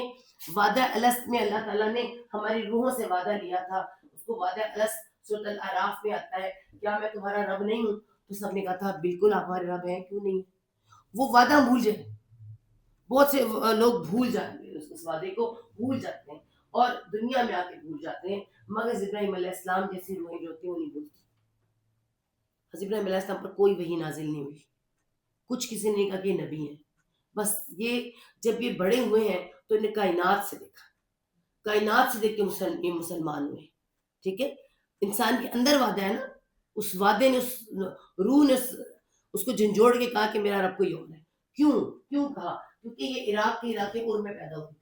ٹھیک ہے, یہ ہوتا ہے وہ اتنا عراق کا علاقہ اور جہاں یہ پیدا ہوئے تھے, اور اور کو اگر دیکھنا ہونا, اس کے علاقے کو دیکھنا, آپ انڈیا یا بھارت کو دیکھ لیں, پورے ہندوستان کو ہر 100 قدم کے بعد آپ کو دین ان کا بدل جاتا ہے. ہاں, ایک نیا ہی کوئی ان کا کوئی دیوتا ہوتا ہے وہاں پر. اس علاقے اور میں نمرود کی حکمرانی تھی. ٹھیک ہے, اور نمرود کے یہاں ان کی کیسے تھے, ان کے مختلف دیوتا تھے. ٹھیک ہے, شماس دیوتا, ننار دیوتا مطلب سورج دیوتا, شماس سورج کو کہتے تھے, اور چاند کو دیوتا, اور بہت سے انہوں نے بھی مندر بنائے ہوئے تھے, مندر بنائے ہوئے تھے جس کے اندر دیویاں رکھتے تھے. بالکل آپ ہندوستان کی آپ تاریخ پڑھیں تو ابھی بھی ویسے ہی ہوتا ہے. ٹھیک ہے, تو اور مختلف بہت سے انہوں نے بت بنائے تھے. بت بنانے والے کون تھے؟ مین بات تو یہ تھی, بت بنانے والے, اور سب سے بڑا بت نمرود کا بنانے والے حضرت ابراہیم علیہ السلام کے دادا, باپ, چاچے. اور یہ بت بنانے کے بعد جب کوئی بادشاہ کا بت بنایا کیا ہوتا ہے, رائل فیملی کہلاتے ہیں, شاہی خاندان, شاہی بتگر, شاہی بتگر, ایک عزت زبردست. رائل فیملی سے تعلق ہو گیا نا تو دماغ ہی پلٹ جاتا ہے, اور اس میں پیدا ہوتے ہیں ابراہیم علیہ السلام. بتوں کے بنانے والوں کے گھر میں ایک بچہ پیدا ہوتا ہے ابراہیم, جس کا دل سلامت ہے, جس کے دل نے یہ نہیں کہا کہ میں تو رائل فیملی میں تعلق رکھتا ہوں, میں تو ایسا ہوں, میں تو ویسا ہوں. دل میں نہ کوئی حسب, نہ کوئی نسب, نہ کوئی اپنا غرور, نہ میں.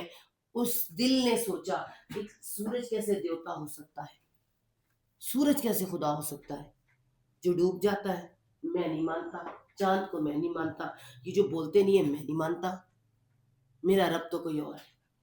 وہ رب کون ہے ابھی پتا کوئی نہیں, مگر ہے میرا رب جو مجھے پالتا ہے, جو مجھے, میں بیمار ہوتا ہوں مجھے صحت مند کر دیتا ہے, مجھے ہنساتا ہے, مجھے رلاتا ہے, میرا رب ہے.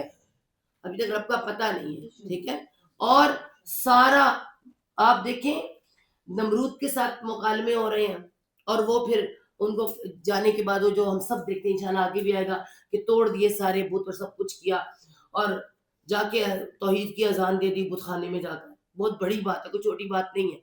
اور اتنا بچہ بھی نہیں ہے, 16-17 سال کا لڑکا لگا لیں, اور اس سے بات شروع ہوئی اس وقت سے. تو یہ بار بار یہ کہتے رہتے تھے پہلے, لیکن جو مین کام شروع ہے نا یہ 17-18 سال کی عمر میں ان کا شروع ہے, جو توڑنے والا کام کیا, سب کچھ کیا. اور اس کے بعد ظاہر سے دشمن ہو گئے کہ اس نے کیا کیا. اور اس کے بعد ماں باپ, کیا حکم ہوا, آگ جلاؤ, آگ کا الاؤ, اور جلا کون رہا ہے, ماں باپ, بہن بھائی, سارے اس میں شریک ہیں. خود سوچ لیں, کچھ چھوٹے سے رشتے نہیں ہوتے. ہم کہتے ہیں ماں نے ایسا کر دیا, باپ نے ایسا کر دیا. ہے ماں باپ بھی ایسے ہو سکتے ہیں, ہمیں اللہ تعالیٰ نے دکھایا, ہو سکتے ہیں. خود شامل تھے آگ لگانے والوں میں, جلانے والوں میں, آگ میں ڈالنے والوں میں, اپنے ماں باپ, اپنے بہن بھائی, اور ڈال دیا. اور ڈالنے کے بعد حضرت جبرائیل علیہ السلام جب آتے ہیں اور پوچھتے ہیں کہ کہاں, پوچھتے ہیں کہ بچانے کے لیے, تو فرماتے ہیں حضرت ابراہیم علیہ السلام, کیا میرا رب دیکھ رہا ہے؟ ہاں جی دیکھ رہے تھے, تو پھر چلے جاؤ, مجھے کسی مدد کی ضرورت نہیں, میں جانوں میرا رب جانے. ایسا ہی پکا ایمان. ہم تو جانتے ہیں اپنے رب کو, پھر بھی اتنا ایمان نہیں ہے, پھر بھی اتنا توکل نہیں ہے. میں جانوں میرا رب جانے, ہم کہہ سکتے ہیں, اسے انہیں کوئی پتہ بھی نہیں رب ہے کہ نہیں، کہاں ہے، پر ہے، میرا دل کہتا ہے میں جانوں میرا رب جانے، ڈالتے ہیں آگ میں ڈالنے دو. اللہ نے کہا نہیں، جو میرا ہو میں پھر سے آگ میں ڈلنے نہیں دیتا. آگ سے کہا ٹھنڈی ہو گئی، آگ ٹھنڈی ہو گئی. اور یہ تھے حضرت ابراہیم علیہ السلام، جو اس کے بعد سارے گھر والوں کو، ماں باپ کو سمجھاتے رہے، مگر جب کوئی نہیں سمجھا، اور پھر ہم پورے قرآن میں دیکھیں گے انشاء اللہ تعالیٰ، تو پھر کیا ہوا، انہیں ہجرت کرنی پڑی. وہاں سے ہجرت کرنی پڑی. ان کے باپ نے کہا چلا جا ورنہ سنسار کر دوں گا. تو پہلی ہجرت، دنیا کی پہلی ہجرت، کیونکہ ہجرت کوئی آسان کام نہیں ہوتا، یاد رکھیں. اور وہ بھی صحراؤں کی ہجرت. ہمارے یہاں شہروں کی ہجرت الگ بات ہوتی ہے، صحراؤں کی ہجرت، دنیا کی پہلی ہجرت. اس میں سب سے پہلے ان کی بیوی سارہ اور حضرت علیہ السلام بھائی کا بیٹا. فلسطین کی طرف. بس ان کو یہ نہیں پتا تھا فلسطین جا رہے ہیں، وہ جا رہے تھے. یہ تو بعد میں فلسطین بنا، فلسطین تو تھا ہی نہیں، شام تھا، مصر تھا. تو یہ وہاں یہ جو ہے یہ دو لوگ نکلے. اور جب یہاں سے نکلے ہیں تو حضرت ابراہیم علیہ السلام نے دعا کہ اللہ مجھے صالح اولاد عطا فرما. مجھے حضرت صالح بھائی کے بیٹے، حضرت ابراہیم علیہ السلام چچا تھے، حضرت ابراہیم علیہ السلام چچا تھے، چچا لگے رشتے میں، بھائی کے بیٹے. نہیں چچا کے بیٹے. اچھا یہ دعا مانگی، کیا دعا مانگی کہ اللہ مجھے صالح بیٹا عطا فرما. لیکن ایسے کتنے عرصے کے بعد صالح بیٹا ملتا ہے وہ پھر ہم دیکھتے ہیں. پوری عزت کی ہے. اور مصر سے جب گزرے، آپ کو سب پتہ ہے کہ مصر میں اس وقت بادشاہ تھے، اور وہ ہمیشہ سے ایسے ہی بادشاہ تھے کہ انہوں نے حضرت سارہ کے اوپر غلط نظر ڈالی. ایسے ہی ہوا تھا. انہوں نے کہا کہ میرا شوہر میرا وہ ہے نبی ہے. اور اس کے بعد جو بہرحال اسے پہچان لیا تو اس نے تعظیماً اور تحفتاً ایک لونڈی دی. کون تھی؟ حضرت ہاجرہ. حضرت ہاجرہ، ایک بیوی ہو گئی سارہ، ایک ہو گئی ہاجرہ. ٹھیک ہے. اور بہترین خاتون عطا فرمائی. اور ایک اور انہیں شادی کی، قطورہ نام تھا. ٹھیک ہے، ٹھیک ہو گیا. اور اب یہ کیا ہوا، اب حضرت سارہ میں سے تو اولاد ہی نہیں ہوئی، حضرت ہاجرہ میں سے اولاد ہوئی. کتنے سال کے بعد، جب حضرت ابراہیم علیہ السلام 80 یا 90 سال کے قریب آنے تو پھر انہیں اولاد عطا فرمائی. اللہ تعالیٰ نے اتنی دیر کے بعد اولاد عطا فرمائی. حضرت اسماعیل علیہ السلام پیدا ہوئے. اور ساتھ ہی کہا جا ابراہیم چھوڑا مکہ میں، بیاب ہو گیا وادی میں، ان کو چھوڑا. اور ابراہیم علیہ السلام، اور ناراض بیوی کو چھوڑ کے آنا آسان ہوتا ہے، لڑائی کر کے بیوی کو چھوڑ کے آنا آسان ہوتا ہے، مگر ایسی بیوی جو اتنے عرصے کے بعد اولاد دے دے وہ تو ویسی بڑی پیاری ہو جاتی ہے. اور پھر ایسے اللہ نے قرآن پاک میں ابراہیم علیہ السلام کا ذکر کیا، وہ بڑا ہی حلیم اور آہوزاری کرنے والا تھا، نرم دل تھا. اور ایسے نرم دل چھوڑ کے لیے بیوی چھوڑنا، اور وہ بھی جوان بیوی چھوڑنا، اور چھوٹا سا بچہ چھوڑنا ایسی جگہ کے اوپر، ایک چھوٹا تھوڑی سی کھجوریں اور ایک مشکیزہ پانی کا، اور وہاں چھوڑنا. بیوی کو ہی نہیں پتا، بیوی بھی دیکھیں کیسی ہے. بیوی بھی پوچھتی ہے مجھے کیوں چھوڑے جا رہے ہو، کیا اللہ کا حکم ہے. اور پلٹے بھی نہیں، جی کیا کہ آگے چلے جاتے ہیں، اور پلٹ کے بھی نہیں دیکھتے کہ دل ہی کمزور نہ پڑ جائے. اور پھر کہیں دور پہاڑی پہ کھڑے ہو کے دیکھ، میں کہتی ہوں آسان کام تو نہیں ہے، یہ لفظوں میں بیان بھی نہیں کیا جا سکتا. آپ کبھی، ہم آج اپنے گھروں میں، اپنے پکے گھروں میں، مضبوط گھروں میں، کیمرے لگے ہوئے گھروں میں بھی اپنی بیٹیوں بہوں کو اکیلا چھوڑ کے نہیں جاتے، اپنی بیویوں کو چھوڑ کے جاتے ہوئے 10 دفعہ فون کرتے ٹھیک ہے نا ڈیئر، کیسی ہو جان. اور یہاں پہ حالات یہ ہیں کہ کہا ہے اللہ تعالیٰ نے چھوڑا، اور وہ چھوڑ آئے. یہ کوئی آسان معاملہ نہیں ہے. اللہ تعالیٰ ایسے لوگوں کو ساتھی بھی ایسے دیتا ہے. آپ دیکھیں کیسا ساتھی دیا ہے کہ وہ کہتے ہیں، علامہ اقبال نے کہا کہ سکھائے کس نے اسماعیل کو آداب فرزندی، کہ حکم ہوتا ہے کہ تیرا پتر 14 سال 13 سال کا ہو گیا ہے تو میں تجھے ذبح کرتے دیکھتا ہوں.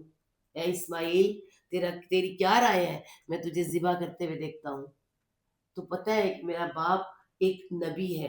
اور ماں نے بھی یہ نہیں کہا، ہماری مائیں تو آج کیا کہتی ہیں، چھڈ کے چلا گیا، ایسا بھی کہہ سکتی تھی، نہیں کہا نا.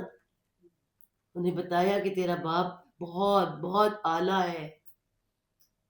ہم کہاں اپنے بچوں کو ایسے اپنے باپوں کو بتاتے.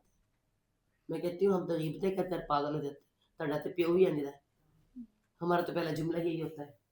سوچیں حضرت حاج کہاں چھوڑ کر آئے، چند دن ماں باپ کے گھر نہ پڑتے تب ہمیں تکلیف ہو جاتی، چند دن اکیلا رہنا پڑتے تب ہمیں تکلیف ہو جاتی. آج ہمارے باپ پر دیش چلے جانا کمانے کے لیے، پیچھے اولادیں بگڑ جاتی، ماں سے چلی جاتی. اے چھٹ کے چلا گیا سے تیری اولاد خراب ہو گئی، یہ بھی تو چھوڑ کے گئے تھے. اور پھر ایمان کے ساتھ اللہ کو جان کر اس نبی کی بیوی بن کر پالا. اور جب اسماعیل علیہ السلام سے کہا کہ میں تجھے ذبح ہوتے دیکھتا ہوں، فرمایا کر گزرے جو آپ کا رب حکم دیتا ہے. کیسی فرما برداری کس نے سکھائے؟ جس نے سکھائے اس ایمان والی بیوی نے سکھائے، ماں نے سکھائے. اور حضرت اسماعیل علیہ السلام کی گردن پہ چھری پھیر دی گئی. اور آپ کو پتہ ہے نا کہ یہی دیکھا تھا چھری پھرتے ہوئے، خون نکلتے نہیں دکھایا تھا. چھری اللہ تعالیٰ ہمیں بھی چھری رکھواتا ہے. چھری جب تک رکھی نہ جائے آزمائش ختم نہیں ہوتی. چھری رکھنے تک آزمائش آتی ہے. جب چھری رکھ دی جاتی ہے نا، آزمائش کی پیک ہوتی ہے. پھوڑا پھٹتا نہیں ہے جب تک وہ پیک بھی نہیں پہنچتا. اور تب اللہ تعالیٰ نے ادھر بھیج دیا. اللہ تعالیٰ نے فرمایا نا کہ اور آسمان پر فرشتوں نے اللہ اکبر کبیرہ والحمد للہ کثیرہ وسبحان اللہ بکرۃ واسیلہ. وہ فرشتے حیران رہ گئے جنہوں نے کہا تھا کہ خلیفہ بنائے گا یہ فساد کرے گا، ہے نا، حیران رہ گئے. ایسا اللہ نے کہا یہ ہے میرا بندہ، ایسا میرا بندہ ہوگا، اس کو میں امام بنا دوں گا، جو اپنی اولاد کو بھی میرے لیے قربان کر دے، جو ہر چیز کی قربانی کر دے. اور آپ دیکھیں، اور آج ہم اپنی خواہشیں قربان نہیں کر سکتے. ہم تو کچھ نہیں کر سکتے، ہم کچھ ہے ہی نہیں، زیرو زیرو زیرو. پھر ہم کہتے ہیں ہمارا رب. اور اللہ نے کہا خلیل اللہ، آج سے تو میرا خلیل اور تیرا پتر ذبیح اللہ. اور آج کے بعد سارے نبی تیرے میں سے، میرا آخری نبی صلی اللہ علیہ وسلم بھی تیری امت میں سے، تیری ہی. آپ دیکھیں یہ شان ہے، یہ شان ہے. پورا حج حضرت ابراہیم علیہ السلام ہاجرہ کے قدموں کے نشانوں پر. اور سارا آپ دیکھیں یہ ہے، یہ رب اتنی قدر والا رب. اگر ہم سمجھ جائیں نا، اتنی قدر والا رب ہے، اتنی وہ قدر کرتا ہے. اور یہ تھے حضرت ابراہیم علیہ السلام. اور حضرت ابراہیم علیہ السلام کی میں سے جو حضرت اسماعیل علیہ السلام پیدا ہوئے اور وہاں چھوڑ کر آئے. اور اس کے بعد کیا ہوا جی، حضرت ابراہیم اسماعیل علیہ السلام میں سے جناب 12 بیٹے پیدا ہوئے. اور 12 بیٹے بنے قریش. جو قریش تھے یہ 12 بیٹے، ٹھیک ہے، جو مکہ کے اندر تھے. ان کی بہت بڑی سٹوری ہے، انشاءاللہ پھر بعد میں سنائیں گے. مگر اس کے بعد جب ذبیح والا واقعہ ہوا تو اللہ تعالیٰ نے حضرت سارہ کو باقاعدہ وہ آئی حضرت سارہ کے لیے حضرت اسحاق علیہ السلام اور اس کے بعد یعقوب، دونوں باپ کی اور بیٹے کی، یعنی بیٹے کی اور پوتے کی خوشخبری اکٹھی آئی، دونوں کی اکٹھی آئی. یعقوب نافلہ آتا ہے حضرت، نفل فرض، بیٹا فرض تو پوتا نفل. تو یہ حضرت یعقوب علیہ السلام کی اکٹھی آئی. حضرت اسحاق آئے، ان میں سے حضرت یعقوب علیہ السلام میں سے پھر آتے ہیں 12 بیٹے. 12 بیٹے. حضرت یعقوب کا لقب کیا تھا؟ بنی نہیں اسرائیل. اسرا کہتے ہیں بندہ، یہ کہتے ہیں اللہ کا عبرانی میں. اسرائیل بندہ اللہ کا. ہم کہتے ہیں عبداللہ، عربی میں عبداللہ کہتے ہیں. تو پھر بنی، ان کے جو 12 بیٹے ہیں، بنی بیٹے اسرائیل کے، بنی اسرائیل ہے نا. یا بنی اسرائیل اذکروا، یاد کرو. اور یہاں سے کتورہ ہے، جو بیوی ان کی کتورہ ہے حضرت ان کی، ان میں سے 4 بیٹے، 2 کا تو پتہ نہیں چلا، 2 ہیں ان کا ذکر ملتا ہے مدین کا علاقہ. اور وہاں پہ حضرت لوط علیہ السلام تو بعد میں پہنچے تھے، یہاں پہ شعیب علیہ السلام کا علاقہ. ٹھیک ہے، انشاءاللہ یہ ہم بعد میں کور کریں گے. آگے چلتے ہیں جناب. اب یہ بنی اسرائیل جو تھے، ہم سب جانتے ہیں بنی اسرائیل یہ یعقوب علیہ السلام کے زمانے میں حضرت یوسف علیہ السلام، وہ سورہ یوسف میں پڑھیں گے ہم لوگ کہ بھائیوں نے کیا کیا کیا نہیں کیا. حضرت یوسف علیہ السلام مصر پہنچتے ہیں اور مصر میں پھر سب اپنے بہن بھائیوں کو قرآن سے بلا لیتے ہیں. اور مصر میں جب بلاتے ہیں تو جب یہاں پہ ان کو اعلیٰ مقام، اعلیٰ درجے، سب سے زیادہ عزت ان کو دی جاتی ہے، ٹھیک ہے، مصر میں. لیکن ہم سب جانتے ہیں کہ اس وقت تک یہ پہلے کیسے تھے؟ اپنے ہی بھائی کو کنویں میں ڈال دیا تھا، اس کے بعد توبہ کر کے اچھے ہو گئے تھے، سب اچھے ہو گئے تھے، بہترین ہو گئے تھے، ایمان والے بن گئے تھے.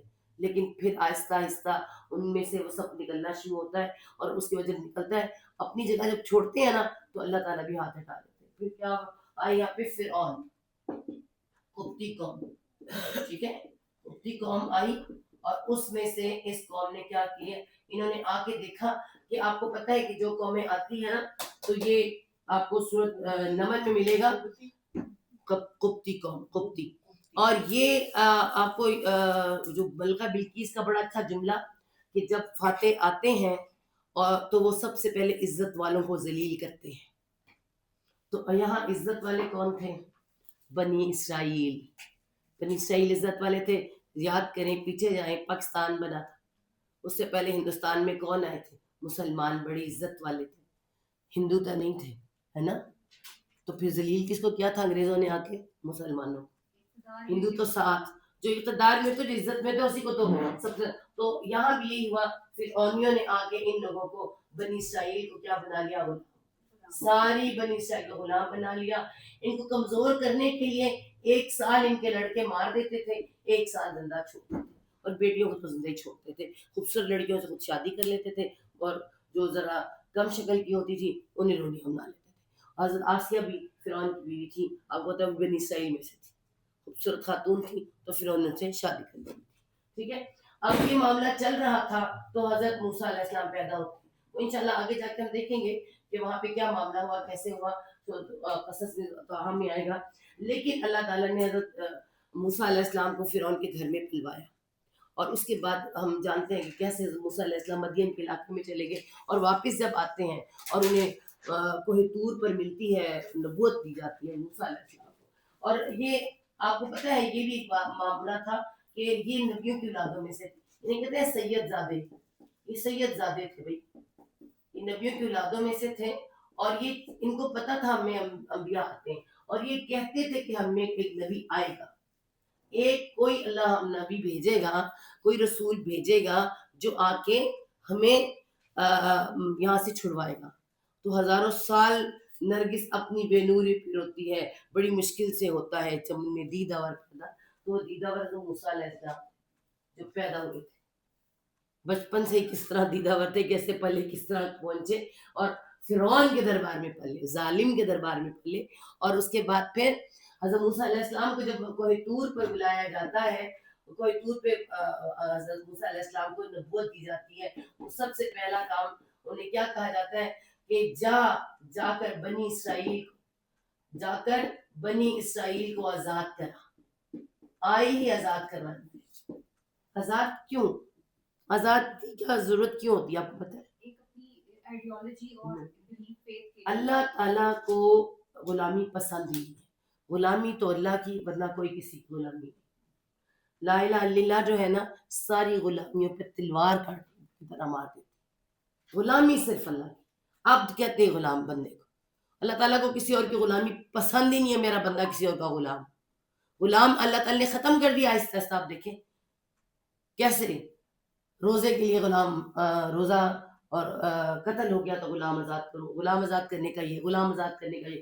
تو کرتے کرتے کرتے غلامی ختم. اللہ کو غلامی ناپسند ہے. تو اللہ تعالیٰ نے موسیٰ علیہ السلام کو جا کے بنی اسرائیل کو، یہ میرے نبیوں کی اولادوں میں سے ہیں، میری ابراہیم کی اولاد، ان کو آزاد کرو. تو آزاد کروایا حضرت موسیٰ علیہ السلام نے. ہم جانتے ہیں بڑی مشکلات آئی، سب کچھ آیا. آگے جب آزاد کرایا اللہ تعالیٰ نے کیا فرمایا؟ یاد کرو وہ تمہیں کیا کرتا تھا، بڑے برے عذاب دیتا تھا، ہے نا. اور یاد کرو ہم نے تمہاری آنکھوں کے سامنے سے ڈبو دیا، یہ نہیں کہ تمہارے پیچھے ڈبویا، تم دیکھ رہے تھے.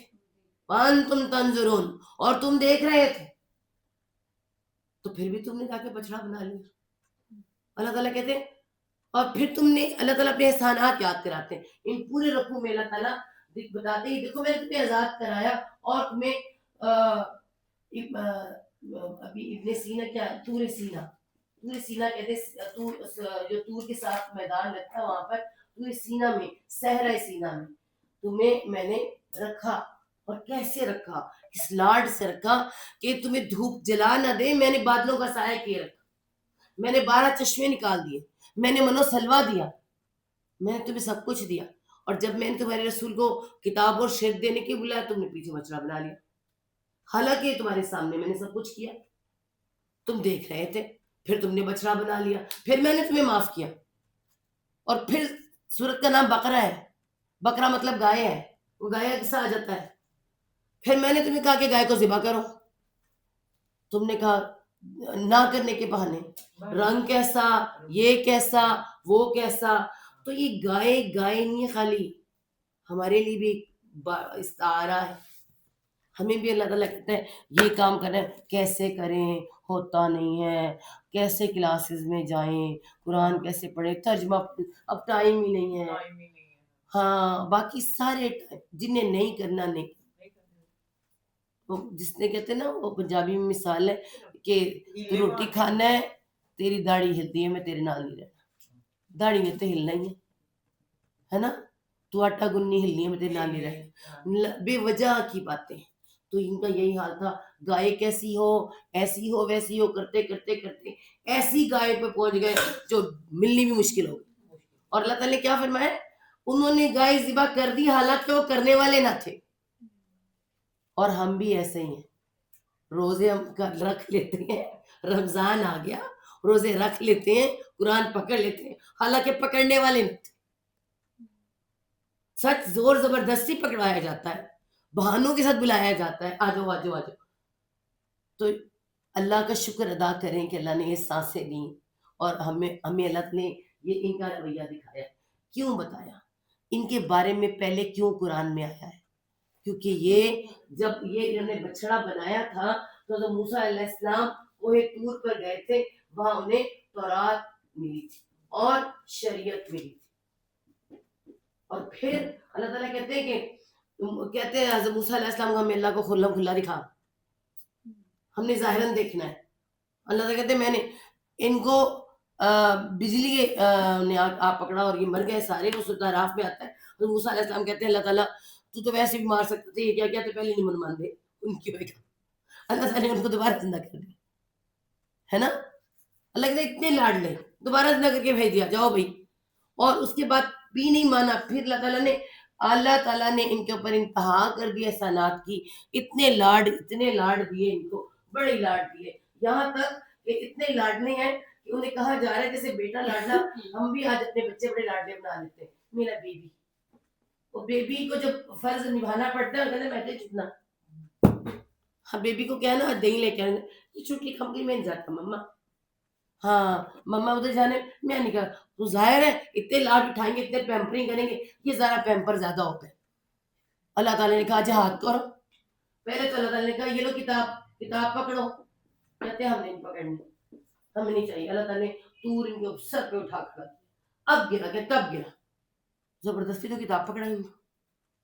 پھر انہوں نے کتاب پکڑی, کہتے ٹھیک ہے ہم پکڑ لیتے ہیں, کیسا نہ گر جائے ہم پر. تو یہ اس طرح سے ان کو کتاب پکڑائی. پھر اللہ تعالیٰ نے ان کو کہا جہاد, کہتے ہیں ہم پھر کیا کہتے ہیں, اب ان کو چسکا چٹخارا, جیسے ہمیں ماں پکا پکا کے پاگل ہے, ٹیبل سے جا کے بیٹھی ہے, ہمیں تو پیزا ہی کھانا, ایسا ہی ہے نا. ساری نعمتیں پڑی ہیں, زیرو ہو گئی ہیں, ہمیں تو وہ کھانا ہے. اور ان کا بھی یہی حال ہے, بغیر محنت کے انہیں مل رہا تھا, سب کچھ مل رہا تھا. ان کو پیاز یاد آ رہا تھا, ان کو گندم یاد آ رہی تھی, ان کو پتہ نہیں کیا کیا یاد آ رہا تھا, غلامی کی یادیں آ رہی تھیں ان کو. وہ جو ان کو اتنا کھانا دیتا تھا, پیاز اور روٹی دیتا تھا خالی, وہ یاد آ رہا تھا. تو اللہ تعالیٰ نے کہا اچھا جاؤ پھر اترو, کسی جا کے شہر میں اترو, پکا پکایا حلوہ تو تمہیں نہیں ملے گا نا, جاؤ اس کنان کی بستی کو, جو کنان تمہارا علاقہ تھا, اس کو جا کے تم لوگ فتح کرو, جہاد کرو. لو جی, اب کہتے ہیں ہم سے نہیں ہوتا جہاد, اے لو جسے بیٹھے ہوئے ہیں, اے موسیٰ تو جانتے رب جانے. بالکل ہمارے بچوں کی طرح آج ہم نے بچے بھی ایسے کر لیے, سوچ لیں آج ہمارے بچے بھی ایسے ہیں. ہمیں ضرورت پڑ گئی, انہوں نے کہنا ہے اے ماما اے آپ ہی گن پھاڑ لو تے آپ ہی چلا لو, ساڑھے نہیں چاہیے, آپ پہ چل سکتے, آپ پہ ٹھوس کر سے, ساڑھے کو کچھ نہیں ہونا. ان کا بھی یہی حال. اور سوچے نا ہمیں قرآن کیا بتاتا ہے, یہ تو سکھاتا ہے کہ اتنے پیمپر نہیں کرنا. دیکھو میں نے ایک امت کو پیمپر کیا, اتنا لاڈ کیا, نے یہ کیا میرے ساتھ, بنی اسرائیل کا نہیں, میں نے اتنا لاڈ کیا, اتنا کچھ کیا تم نے, اور دیکھیے زیادہ لاڈلے خراب ہو جاتے ہیں. پھر زیادہ لاڈنوں کو تکلیفیں مارے کٹے ہی پڑتی ہیں، ان کو بھی پڑی مارے کٹے، اللہ تعالیٰ نے ان کو سزا دی۔ حضرت موسیٰ علیہ السلام نے کہا میں کیا کروں، اللہ تعالیٰ نے کہا صحرا میں یہ بھٹکتے رہیں گے 40 سال، ادھر ہی گھومتے رہیں گے، جا ہی نہیں سکیں گے، رہو نہ تھے۔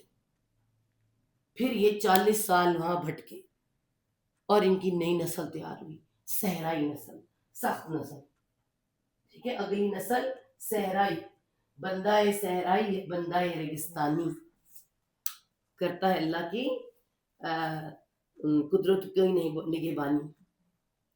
تو اگلی جو نسل آئی اس نے کہا کہ ہمیں تو کوئی الگ جگہ چاہیے۔ پھر ان کے ایک بات یہ بھی یاد رکھی کہ ان کا ہر معاملہ اللہ تعالیٰ کہتا ہے کہ میں نے یہ کہا یہ کہا، حضرت موسیٰ کے جانے کے بعد بھی کہا، مطلب حضرت موسیٰ علیہ السلام کے جانے کے بعد کوئی زمانہ ان پر ایسا نہیں تھا کہ ان کے پاس نبی نہ ہو۔ ہر زمانے میں ہر وقت میں ایک نبی، دو نبی، تین نبی بھی ہوئے۔ آخر میں حضرت زکریا، حضرت یحییٰ، حضرت عیسیٰ علیہ السلام ایک وقت میں تین نبی بھی ہوئے۔ کوئی زمانہ ایسا 70 انبیاء انہوں نے ایک جگہ پر قتل کیے۔ انشاءاللہ تعالیٰ آگے جا کے بتائیں کس وقت والی کرتوت کی۔ بہرحال نبی سے انہوں نے کہا اچھا جاؤ اس شہر میں اتر جاؤ، اور اللہ نے کہا سجدہ کرتے ہوئے جانا اور حطۃ کہنا، انہوں نے اپنی مستی خراج دو کر کے نکلے۔ وہی ہر کام الٹا، جو حکم دیا الٹا۔ اللہ تعالیٰ نے سارا یاد کرایا، یاد کرو یاد کرو یاد کرو۔ یہ ساری اس پورے آپ جا کے خود پڑھیں، سب کچھ ہی آپ کو ملے گا۔ اللہ تعالیٰ یاد کروا رہے ہیں میں نے کیا احسان کیا، تم لوگوں نے کیا کیا، اور کبھی آپ غور کریں انہوں نے یہ نہیں کہا کہ ہمارے رب سے، جا موسیٰ تیرا رب، جا موسیٰ تیرا رب ہے، تمہارا نہیں۔ اور حضرت موسیٰ علیہ السلام کہتے تمہارا رب یہ کہہ رہے نہیں، ہمارا نہیں تیرا رب، اپنے رب کو ہی اپنا نہیں پہلے مانا۔ اور اس کے بعد نئی نسل اٹھی، اس نے پھر اگلے پارے میں آئے گا، اگلے دوسرے پارے میں انشاءاللہ آئے گا طالوت و جالوت کا واقعہ، کہ طالوت، اور اس میں سب سے پہلے طالوت 40 سال، اس کے بعد داؤد علیہ السلام آئے ہیں 40 سال، اور اس کے بعد آئے حضرت سلیمان علیہ السلام۔ گولڈن ٹائم، بنی اسرائیل کا گولڈن وقت، جو انہیں کبھی بھولتا ہی نہیں، آج بھی اس کو یاد رکھتے ہیں۔ اور اس کے بعد حضرت سلیمان علیہ السلام کے جانے کے بعد ہم نہ تو یہ خلافت سنبھال سکے، دو ٹکڑوں میں بٹ گئے، ادھر اور ادھر۔ اور پھر انہوں نے اس وقت میں، یہ جو سلیمان علیہ السلام کے جانے کے بعد کا ٹائم تھا، اس وقت میں انہوں نے اتنی شرکیہ کام کیے، مشرکوں کے ساتھ شادیاں کر لیں، اور اپنی کتاب چھوڑ دی، اور اپنی مرضی کی کام کرنے لگے، اور تقریباً 70 انبیاء انہوں نے ایک ہی پہاڑی پر قتل کیے۔ تب حضرت الیاس اور بہت سے ان کے نام آتے ہیں، بال کا بت جو آج کل بہت چل رہے ہیں انشاءاللہ، وہ بھی آپ کو بتائیں گے، وہ بھی اسی زمانے میں آیا۔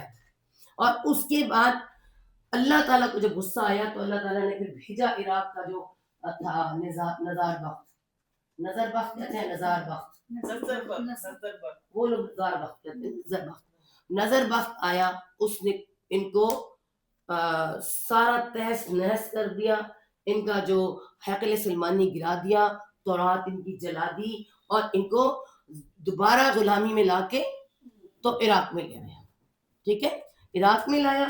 اور اس میں پھر آپ یہ تو ہم شروع کریں گے آیت وہاں سے، عراق میں لانے کے بعد انہوں نے جادو وغیرہ ٹونے شروع کر دیے، وہ یہ آیت تو بعد میں آئے گی 120 نمبر آیت۔ لیکن آپ کو یہ پہلے بتا دیں کہ اس سے پہلے اللہ تعالیٰ نے کچھ اور باتیں بھی بتائیں، کہ اللہ تعالیٰ نے ان کے سارے جرم بتائے۔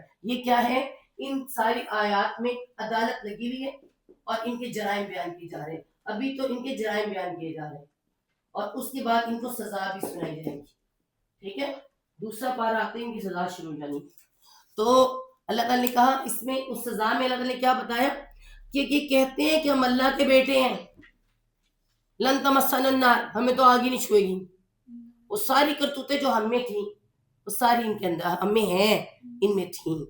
اللہ تعالیٰ نے یہاں سب سے پہلے سوچے بنی اسرائیل کو ڈسکرائب کیوں کیا، کہ کیا کیا کرتے تھے، میں نے نعمت کیوں دی، دیکھو تمہیں بھی دی، اے امت مسلمہ تمہیں دینے جا رہا ہوں، تمہیں محمد صلی اللہ علیہ وسلم کا امت بنا رہا ہوں، دوسری امت تمہیں بنا رہا ہوں، ٹھیک ہے، تمہیں وہی نعمتیں دی ہیں، تم بھی بھول نہ جانا، اور یہ کرتوتیں نہ کرنا جو انہوں نے کی ہے۔ فرقہ یہ ہو گئے، سب سے اچھے اپنے آپ کو یہ سمجھتے تھے، امت مسلمہ اپنے آپ کو کہتے تھے ہم نبیوں کی اولادوں میں سے ہیں، اور اللہ ہمیں بڑا پیار کرتا ہے۔ اور اللہ تعالیٰ نے اس میں بتایا کہ اگر یہ اتنا ہی کہتے ہیں کہ ہمیں آگ نہیں چھوئے گی ایام معدودات، بس چند دن، جیسے ہم بھی کہتے ہیں کچھ عرصے ہی جہنم میں رہنا، پھر اللہ تمہیں شفاعت کرا دینی، دعا ہو جانی، یقین کریں ٹکا بن کے نکلیں گے. یہاں کی آگ وہاں کی آگ 70 گنا زیادہ ہے. یہاں پہ ایک شیٹ پھرتے ہیں گھنٹوں لے کے پھرتے رہتے ہیں. سوچیں آپ، صرف سوچنے کی بات ہے. اور وہاں کی آگ میں کتنے مزے سے تیار ہے. حضرت عمر جیسے انسان آگ پر ہاتھ رکھ کے کہتے تھے کہ عمر تو آگ پر کتنا صبر کر سکتا ہے. ہم کر سکتے ہیں. ہمیں تو یہ باہر کی گرمی برداشت نہیں، اے سیوں میں بیٹھنے والے نرم گدوں میں بیٹھے 2 منٹ باہر کو ہائے ہائے کرتے ہیں. کیسے برداشت کریں گے گرمی؟ جو آرام سے کہہ دیتے کوئی بات نہیں، نبی صلی اللہ علیہ وسلم شفاعت کریں گے، ہم نکل آئیں گے. تو سوچے یہ بھی یہی کہتے تھے ہمیں آگ نہیں چھوئے گی، لن تمسنا النار ایاما معدودات، بس چند دن. تو وہ دن کون سے؟ جو 40 دن ہم نے بچڑے کی پوجا کی تھی، بس وہ، ورنہ اللہ نے ہمیں نہیں پکڑا. تو اللہ تعالیٰ نے فرمایا میں نے تمہارا سب کچھ معاف کیا. پھر ایک کیا آتا ہے؟ وہی آتا ہے کہ اپنے ہاتھ سے نوشتہ لکھتے ہیں. پھر کہتے ہیں اللہ کی کتاب. یہ کہتے تھے یہ انہوں نے کب پہلے کر رہے تھے؟ چھوٹی چھوٹی حرکتیں بڑا کچھ کر رہے تھے. حضرت عیسیٰ علیہ السلام کے زمانے میں انہوں نے بڑا کچھ کیا. پھر آل عمران میں کہیں جا کے کیا. پھر ان کو عادت پڑی ہوئی تھی کرتے کرتے کرتے اللہ سے مطلب جو آئے ہیں نا، تو انہیں اللہ سے والی آیات بھی ختم کر دی. آہستہ آہستہ ان آیات کو بھی چینج کر دیا کہ ہماری یہودی جو قوم ہے اس کو یہ نہ پتہ چلے کہ نہیں یہ نبی ہیں. تو اللہ تعالیٰ نے فرمایا نا کہ یاد کرو تم سے ایک وعدہ کیا تھا کہ جو نبی آئے گا تم اسے مانو گے. اور اب اگر وہ وجہ کیا ہے؟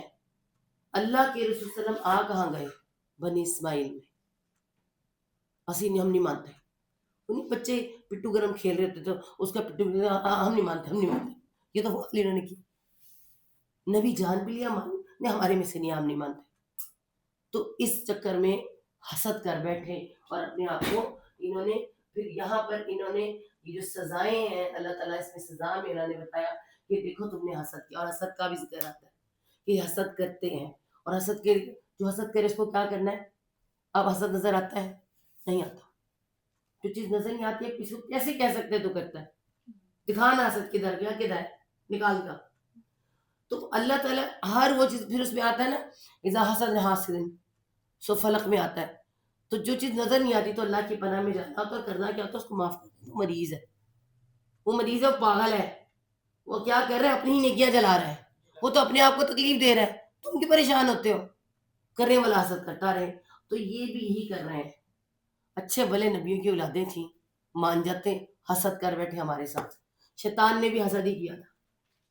اچھا بھلا نیکیاں جلا کے بیٹھ گیا ساری، اور ہم سے حسد کر کے، انسانوں سے حسد کر کے. اور انہوں نے انہوں نے اللہ کے رسول بنی اسماعیل سے کی ہے. اللہ تعالیٰ نے کیونکہ حضرت ابراہیم علیہ السلام کی دعا آتی ہے کہ جب وہ خانہ کعبہ کی اٹھا رہے تھے کہ انہی میں سے کون؟ اسماعیل میں سے میں بیٹا یہاں چھوڑے جا رہا ہوں، یہاں میں نے بیٹا اور انہی میں سے اللہ ایک نبی اٹھانا، ایک رسول اٹھانا جن کو کتاب پڑھ کے سنا ہے. اور وہ دعا پوری ہوتی ہے 2600 سال کے بعد. 2000 سال تو یہ سدھے رہے ہیں، وہ جو 600 سال میں بت آئے ہیں. پھر حضرت عیسیٰ علیہ السلام کے بعد 600 سال کے بعد اللہ کی نام آیا. تو وہ دعا اللہ کو کہ میں اپنے دادا حضرت ابراہیم علیہ السلام کی دعا ہوں.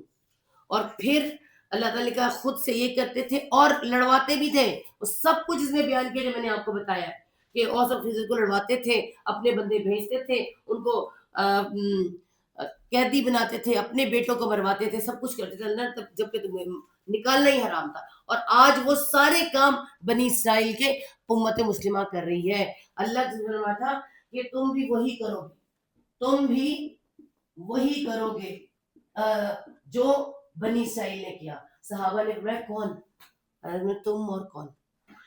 جیسے جوتے پہ جوتا، اگر وہ سانپ کی بل میں گھسیں گے تم بھی گھسو گے، وہ ماں سے زنا کریں گے تم بھی کرو گے.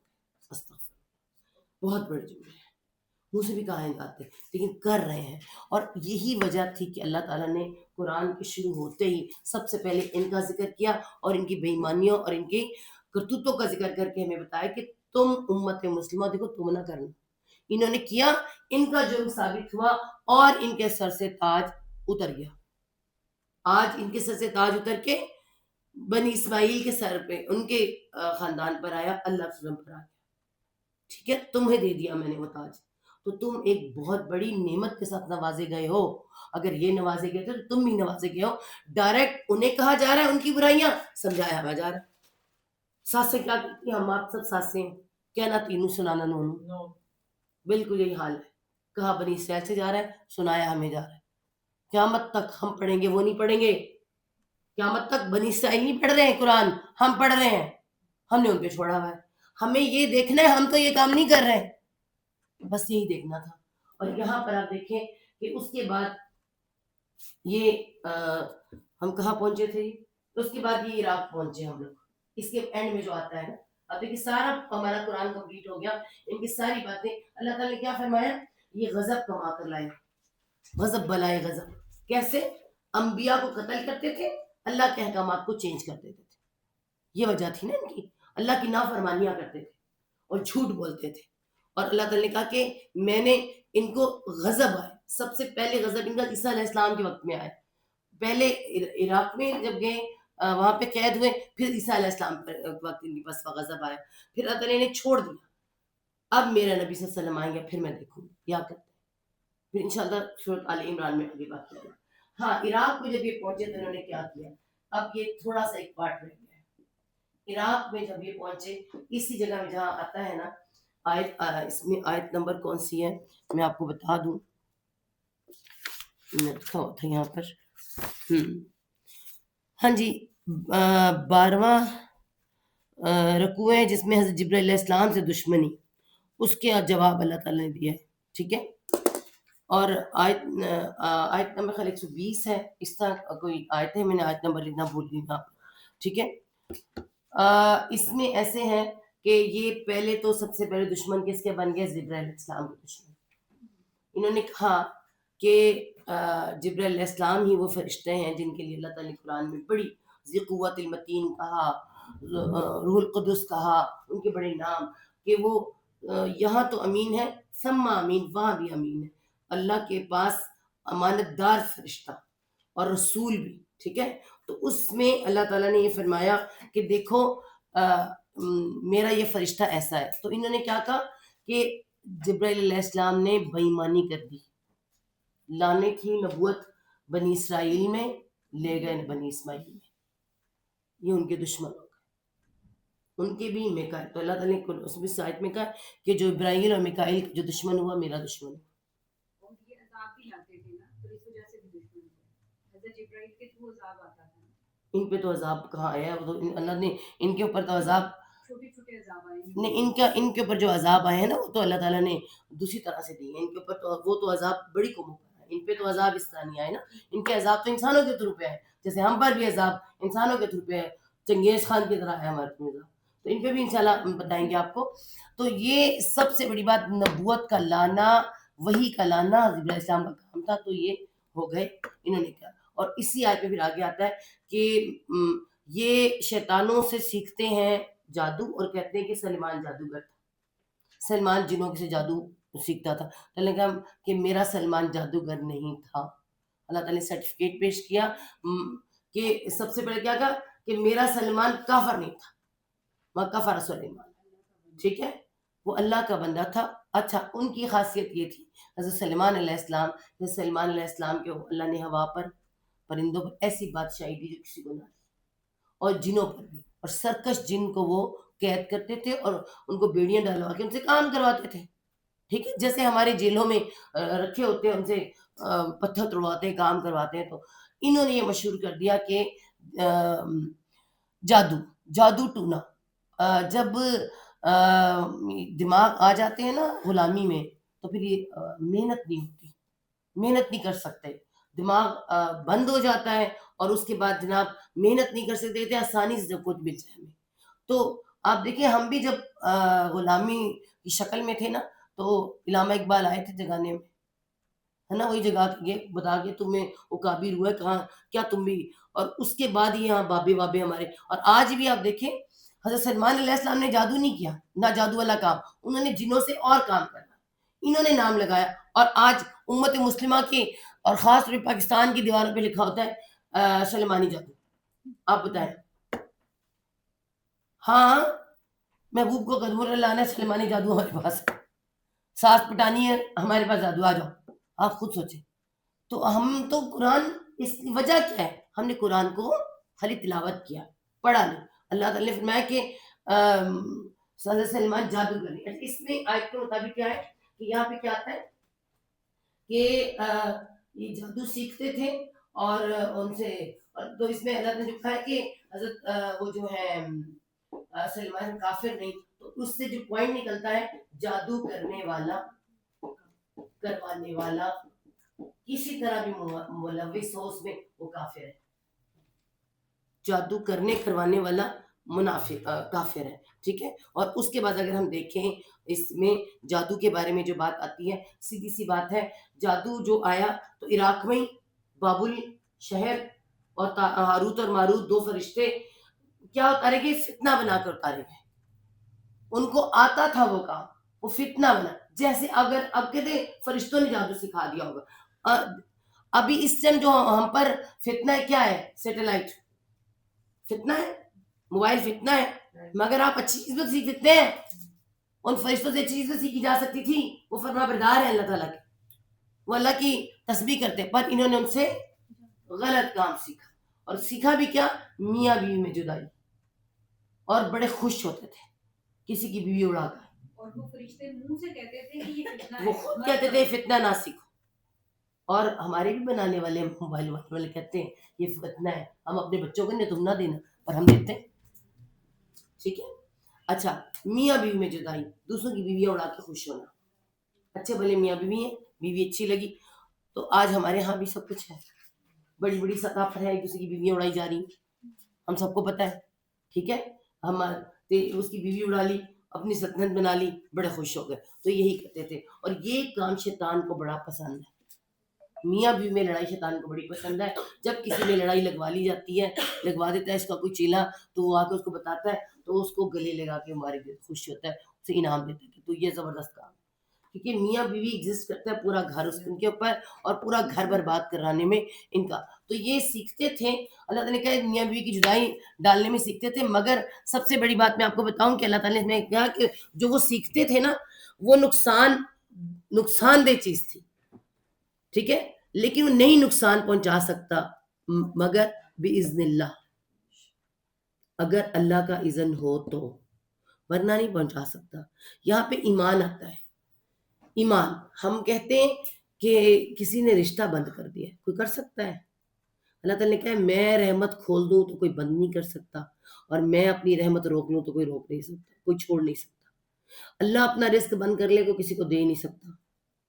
آپ جتنی مرضی کوشش کر لیں, تب اللہ اپنا رزق نہ کھولے کسی پہ, آپ کسی کو پورا نہیں کر سکتے. اور یہی اللہ تعالیٰ, اس میں بہت بڑا نقطہ ہے. نقطہ کیا ہے کہ میں قاتل نے, مقتول نے قتل, اس نے مرنا لکھا ہی لکھا ہے, ان نے مری جانا ہے.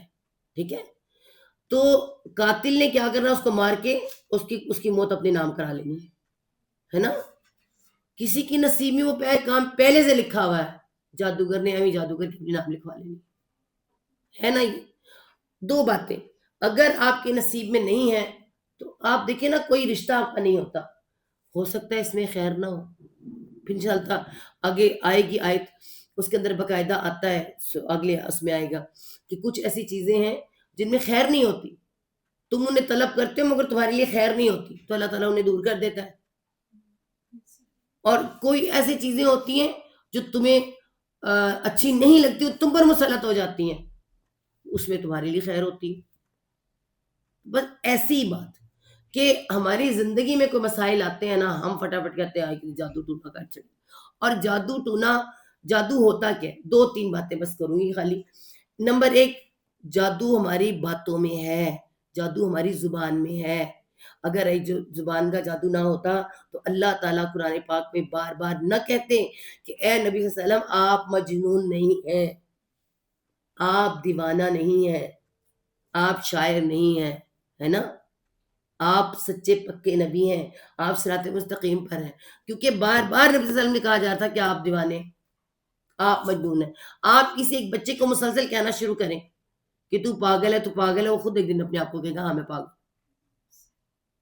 ہے کہ نہیں؟ اور یہی باتیں، یہ آپ زبان آپ کی کوئی دیکھے نا میٹھی زبان ہے کسی کی، اور یہ زبان ہی آپ کو کیا کرتی ہے، کیونکہ اوپر بٹھا دیتی ہے، نیچے گرا دیتی ہے۔ زبان کا جادو چل جاتا ہے، چلتا ہے کہ نہیں؟ ہماری بیٹیوں پہ چل جاتا ہے۔ میں کہتی ہوتی ہوں، بہت سی بیٹیاں میری سن رہی ہیں، ایسی بیٹیاں جو آن لائن پہ سن رہی ہوں گی، تو دیکھیں ہم مائیں، ہم ماں باپ بیٹیوں کو پہلے تو ویلکم اچھا نہیں کرتے، ان کو اپریشیٹ نہیں کرتے، اور وہ اپریشیشن چاہتی ہیں کہ ہماری کوئی تعریف ہو، اور کوئی ایک ہوتا ہے بھمرا، وہ کچھ نہ کچھ چاہتا ہے، وہ آ کے تعریف کر دیتا ہے، اور وہ اس کو نظر بھی آتا ہے۔ میں کہتی ہوں وہ شیشہ بھی دیکھتی ہے، اس کو پتا ہے میں اتنی خوبصورت نہیں ہوں، اور وہ کہتا ہے تیری جیسی خوبصورت کوئی نہیں، اور وہ پاگل ہو جاتی ہے اتنا سا سن کے، ہے نا؟ زبان کا جادو چل جاتا ہے۔ اور اسی طرح ہماری آئی ہوئی بیٹیاں، سیانی بیٹیاں اپنے گھروں میں اپنے عقل مند ذہین پڑھتی ہوئی بہترین، سسرال میں آ کے پاگل ہو جاتی ہیں، بے وقوف ہو جاتی ہیں، اس کو تو آتا کچھ نہیں، یہ تو پاگل ہے، بے وقوف ہے، وہ کچھ سال پاگل ہی رہتی ہے، وہ کہتی شاید میں ہوں ہی ایسی، ہے نا؟ یہ جادو پہلے تو زبان کا چلتا ہے، اور اس کے بعد چلتا ہے یہ جو اصل والا جادو ہوتا ہے، جس کو کہتے ہیں جو جادوگروں سے اور جن قابو کرنا اور سب کچھ کرنا، اور یہ ہوتے ہیں بڑے گندے کام، یہ کوئی آسان کام نہیں ہے، یہ بہت گندا کام ہوتا ہے، حیض کے خون سے لکھتے ہیں قرآن کو، الٹ پلٹ کر کے لکھتے ہیں نعوذ باللہ، اور بہت گندے کام، انتہائی گندے کام کرتے ہیں، نیکی کا کوئی عنصر ہی نہیں ہوتا، صرف برائیوں کے عنصر ان کے اندر ہوتے ہیں، اور انتہائی برے کام ہی کرتے ہیں، اور پھر یہ جادو کسی کے اوپر کرنے کے قابل ہوتے ہیں۔ اور آپ سوچ لیں کہ ہم اب سب سے پہلے، اگر آج اس وقت ہم اپنے معاشرے کو دیکھیں، پہلے واش روم گھر سے باہر ہوتے تھے، پھر واش روم گھر کے اندر آئے، گھر سے کمرے کے اندر آئے، اور کمروں سے اب کمروں کے اندر آ گئے، پیمپر کی صورت میں۔ ہماری بیٹیوں کے بہوؤں کے کمروں میں باسکٹ بھری ہوئی پیمپروں کی پڑی ہوتی ہے، ناپاکی، اللہم انی اعوذ بک من الخبث والخبائث، واش روم میں خبیث چیزیں تو اس طرف تھیں، تو پھر آپ سوچیں کہ ہمارے گھروں میں برکتیں رحمتیں کیسے ہوں، ہے نا؟ تو گندگی سے بچیں، سب سے بڑی بات ہے گندگی، ناپاکی۔ کس کی ناپاکی؟ حیض کی ناپاکی، جنابت کی ناپاکی، جلدی پاک ہو، اس کے علاوہ دماغ کی ناپاکی، گندی فلمیں، گندی چیزیں، گندی باتیں، گندا سوچ ہر وقت، تو پھر ناپاکی ہے۔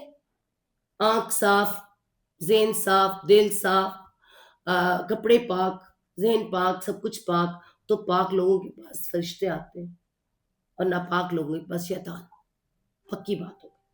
پھر شیطانوں نے کوئی نہ کوئی شیطانی تو کرنی ہے، انہیں تو مستی کرنی ہے بچوں کی طرح، کسی کی بیل بجا کے چلے جا، کوئی کچھ کر لے، کچھ کرتا ہے، تو پھر یہ سارے کام ہوں گے۔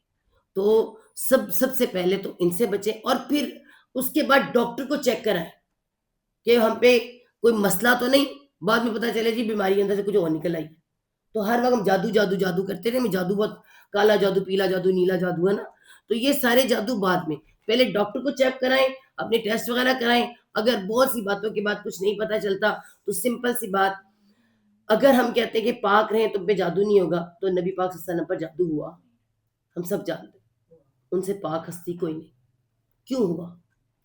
اس کے پیچھے صرف ایک وجہ ہے، اللہ کے کے ساتھ جتنی امت کے ساتھ کام ہونے تھے وہ سب کر کے دکھائے گئے، نماز میں بھلوایا گیا، ہے نا؟ ایسے وہ کام جو ہمارے سامنے آنے تھے سب ان کے ساتھ ہوئی، نماز ان کی عصر کی قضا ہوئی، فجر کی قضا ہوئی، تو سب وہ کام نبی کروا کے دکھائے گئے جو امت مسلمہ کو پیش آنے تھے۔ تو اس طرح اللہ پر بھی ایک جادو ہوا، اور اس کا علاج بھی آخری موضتین، اور اس میں اگر ہم علاج میں بتائیں تو یہ چاہتا ہے ایک بڑا پیپر ہے، آپ کہیں گے تو میں اسے اور اس میں بھی ڈال دوں گی، اور اس میں سب سے پہلے وہ جو بتایا جاتا ہے کہ پاک رہیں، اپنی خوراک اور صحت کا خیال رکھیں، قرآن کے ساتھ جڑیں، نماز کے ساتھ جڑیں، اپنے رب کے ساتھ جڑیں، تو آپ کے ساتھ ایسے معاملات پیش نہیں آئیں گے. اور اگر نہیں تو پھر آپ کو پتہ ہے کہ تو پھر تو ہر طرح کی برائی جڑے گی. ٹھیک ہے. بہرحال اتنے بڑے اس میں نہیں، جس کو اللہ نہ کرے کبھی ہوگا تو پھر اس کو علاج بھی بتا دو. ٹھیک ہے جی. تو سب سے بڑی بات ہے اس کے اینڈ میں ایک آیت آتی ہے، اللہ کے رنگ میں رنگ جاؤ، نحن لہو مسلمون ہو جاؤ، نحن لہو عابدون ہو جاؤ، نحن لہو مخلصون. ہم اللہ کے لیے فرما بردار ہیں، ہم اللہ کی بندگی کرنے والے، اس کی غلامی کرنے والے، ہم اللہ کے لیے خالص ہیں. ٹھیک ہے. اور پورے دین پر عمل کرو، اپنی مرضی دین چننے کی ضرورت نہیں ہے، اور اللہ کا کوئی رنگ نہیں ہے. مت سمجھو کہ اللہ کا کوئی پیلا یا نیلا کوئی گنبد کا کوئی لگا کے اپنے سر پہ بیٹھا ہے، کوئی کالا لگا کے بیٹھا ہے، کہ نہیں، اللہ کا کوئی رنگ نہیں ہے. اللہ کا رنگ جس پہ چڑھتا ہے وہ دور سے نظر آتا ہے.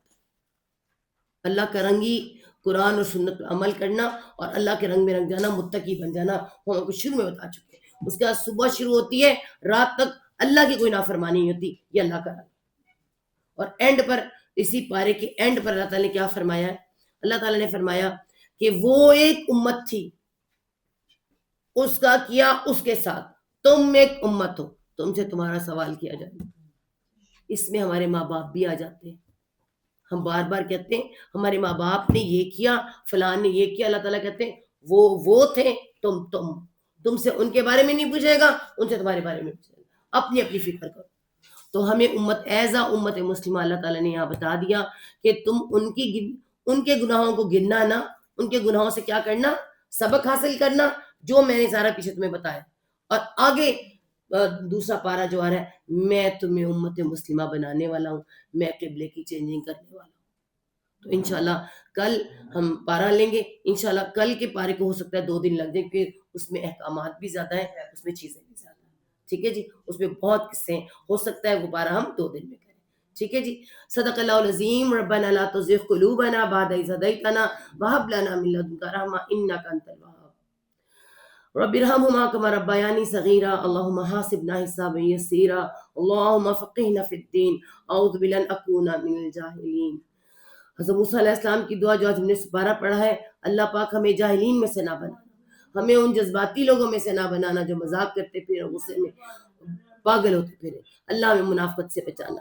اللہ ہم نے جو اس میں پڑھا ہے یا رب العالمین، ہمیں ان سب برائیوں سے بچانا یا رب العالمین، اور ہمیں اپنا بنا لینا یا رب العالمین. امت مسلمہ کو جو تو نے انعامات کیے ہیں اس کا ہمیں شکر ادا کرنے والا بنا دینا یا رب العالمین. جو کہہ دیا تو نے سن لیا، جو نہیں کہا تو وہ بھی جانتا ہے.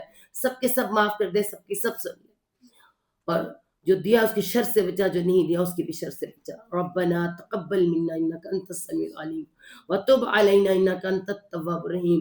سبحان ربك رب العزة عما يصفون والسلام على المرسلين والحمد لله رب العالمين. آمین.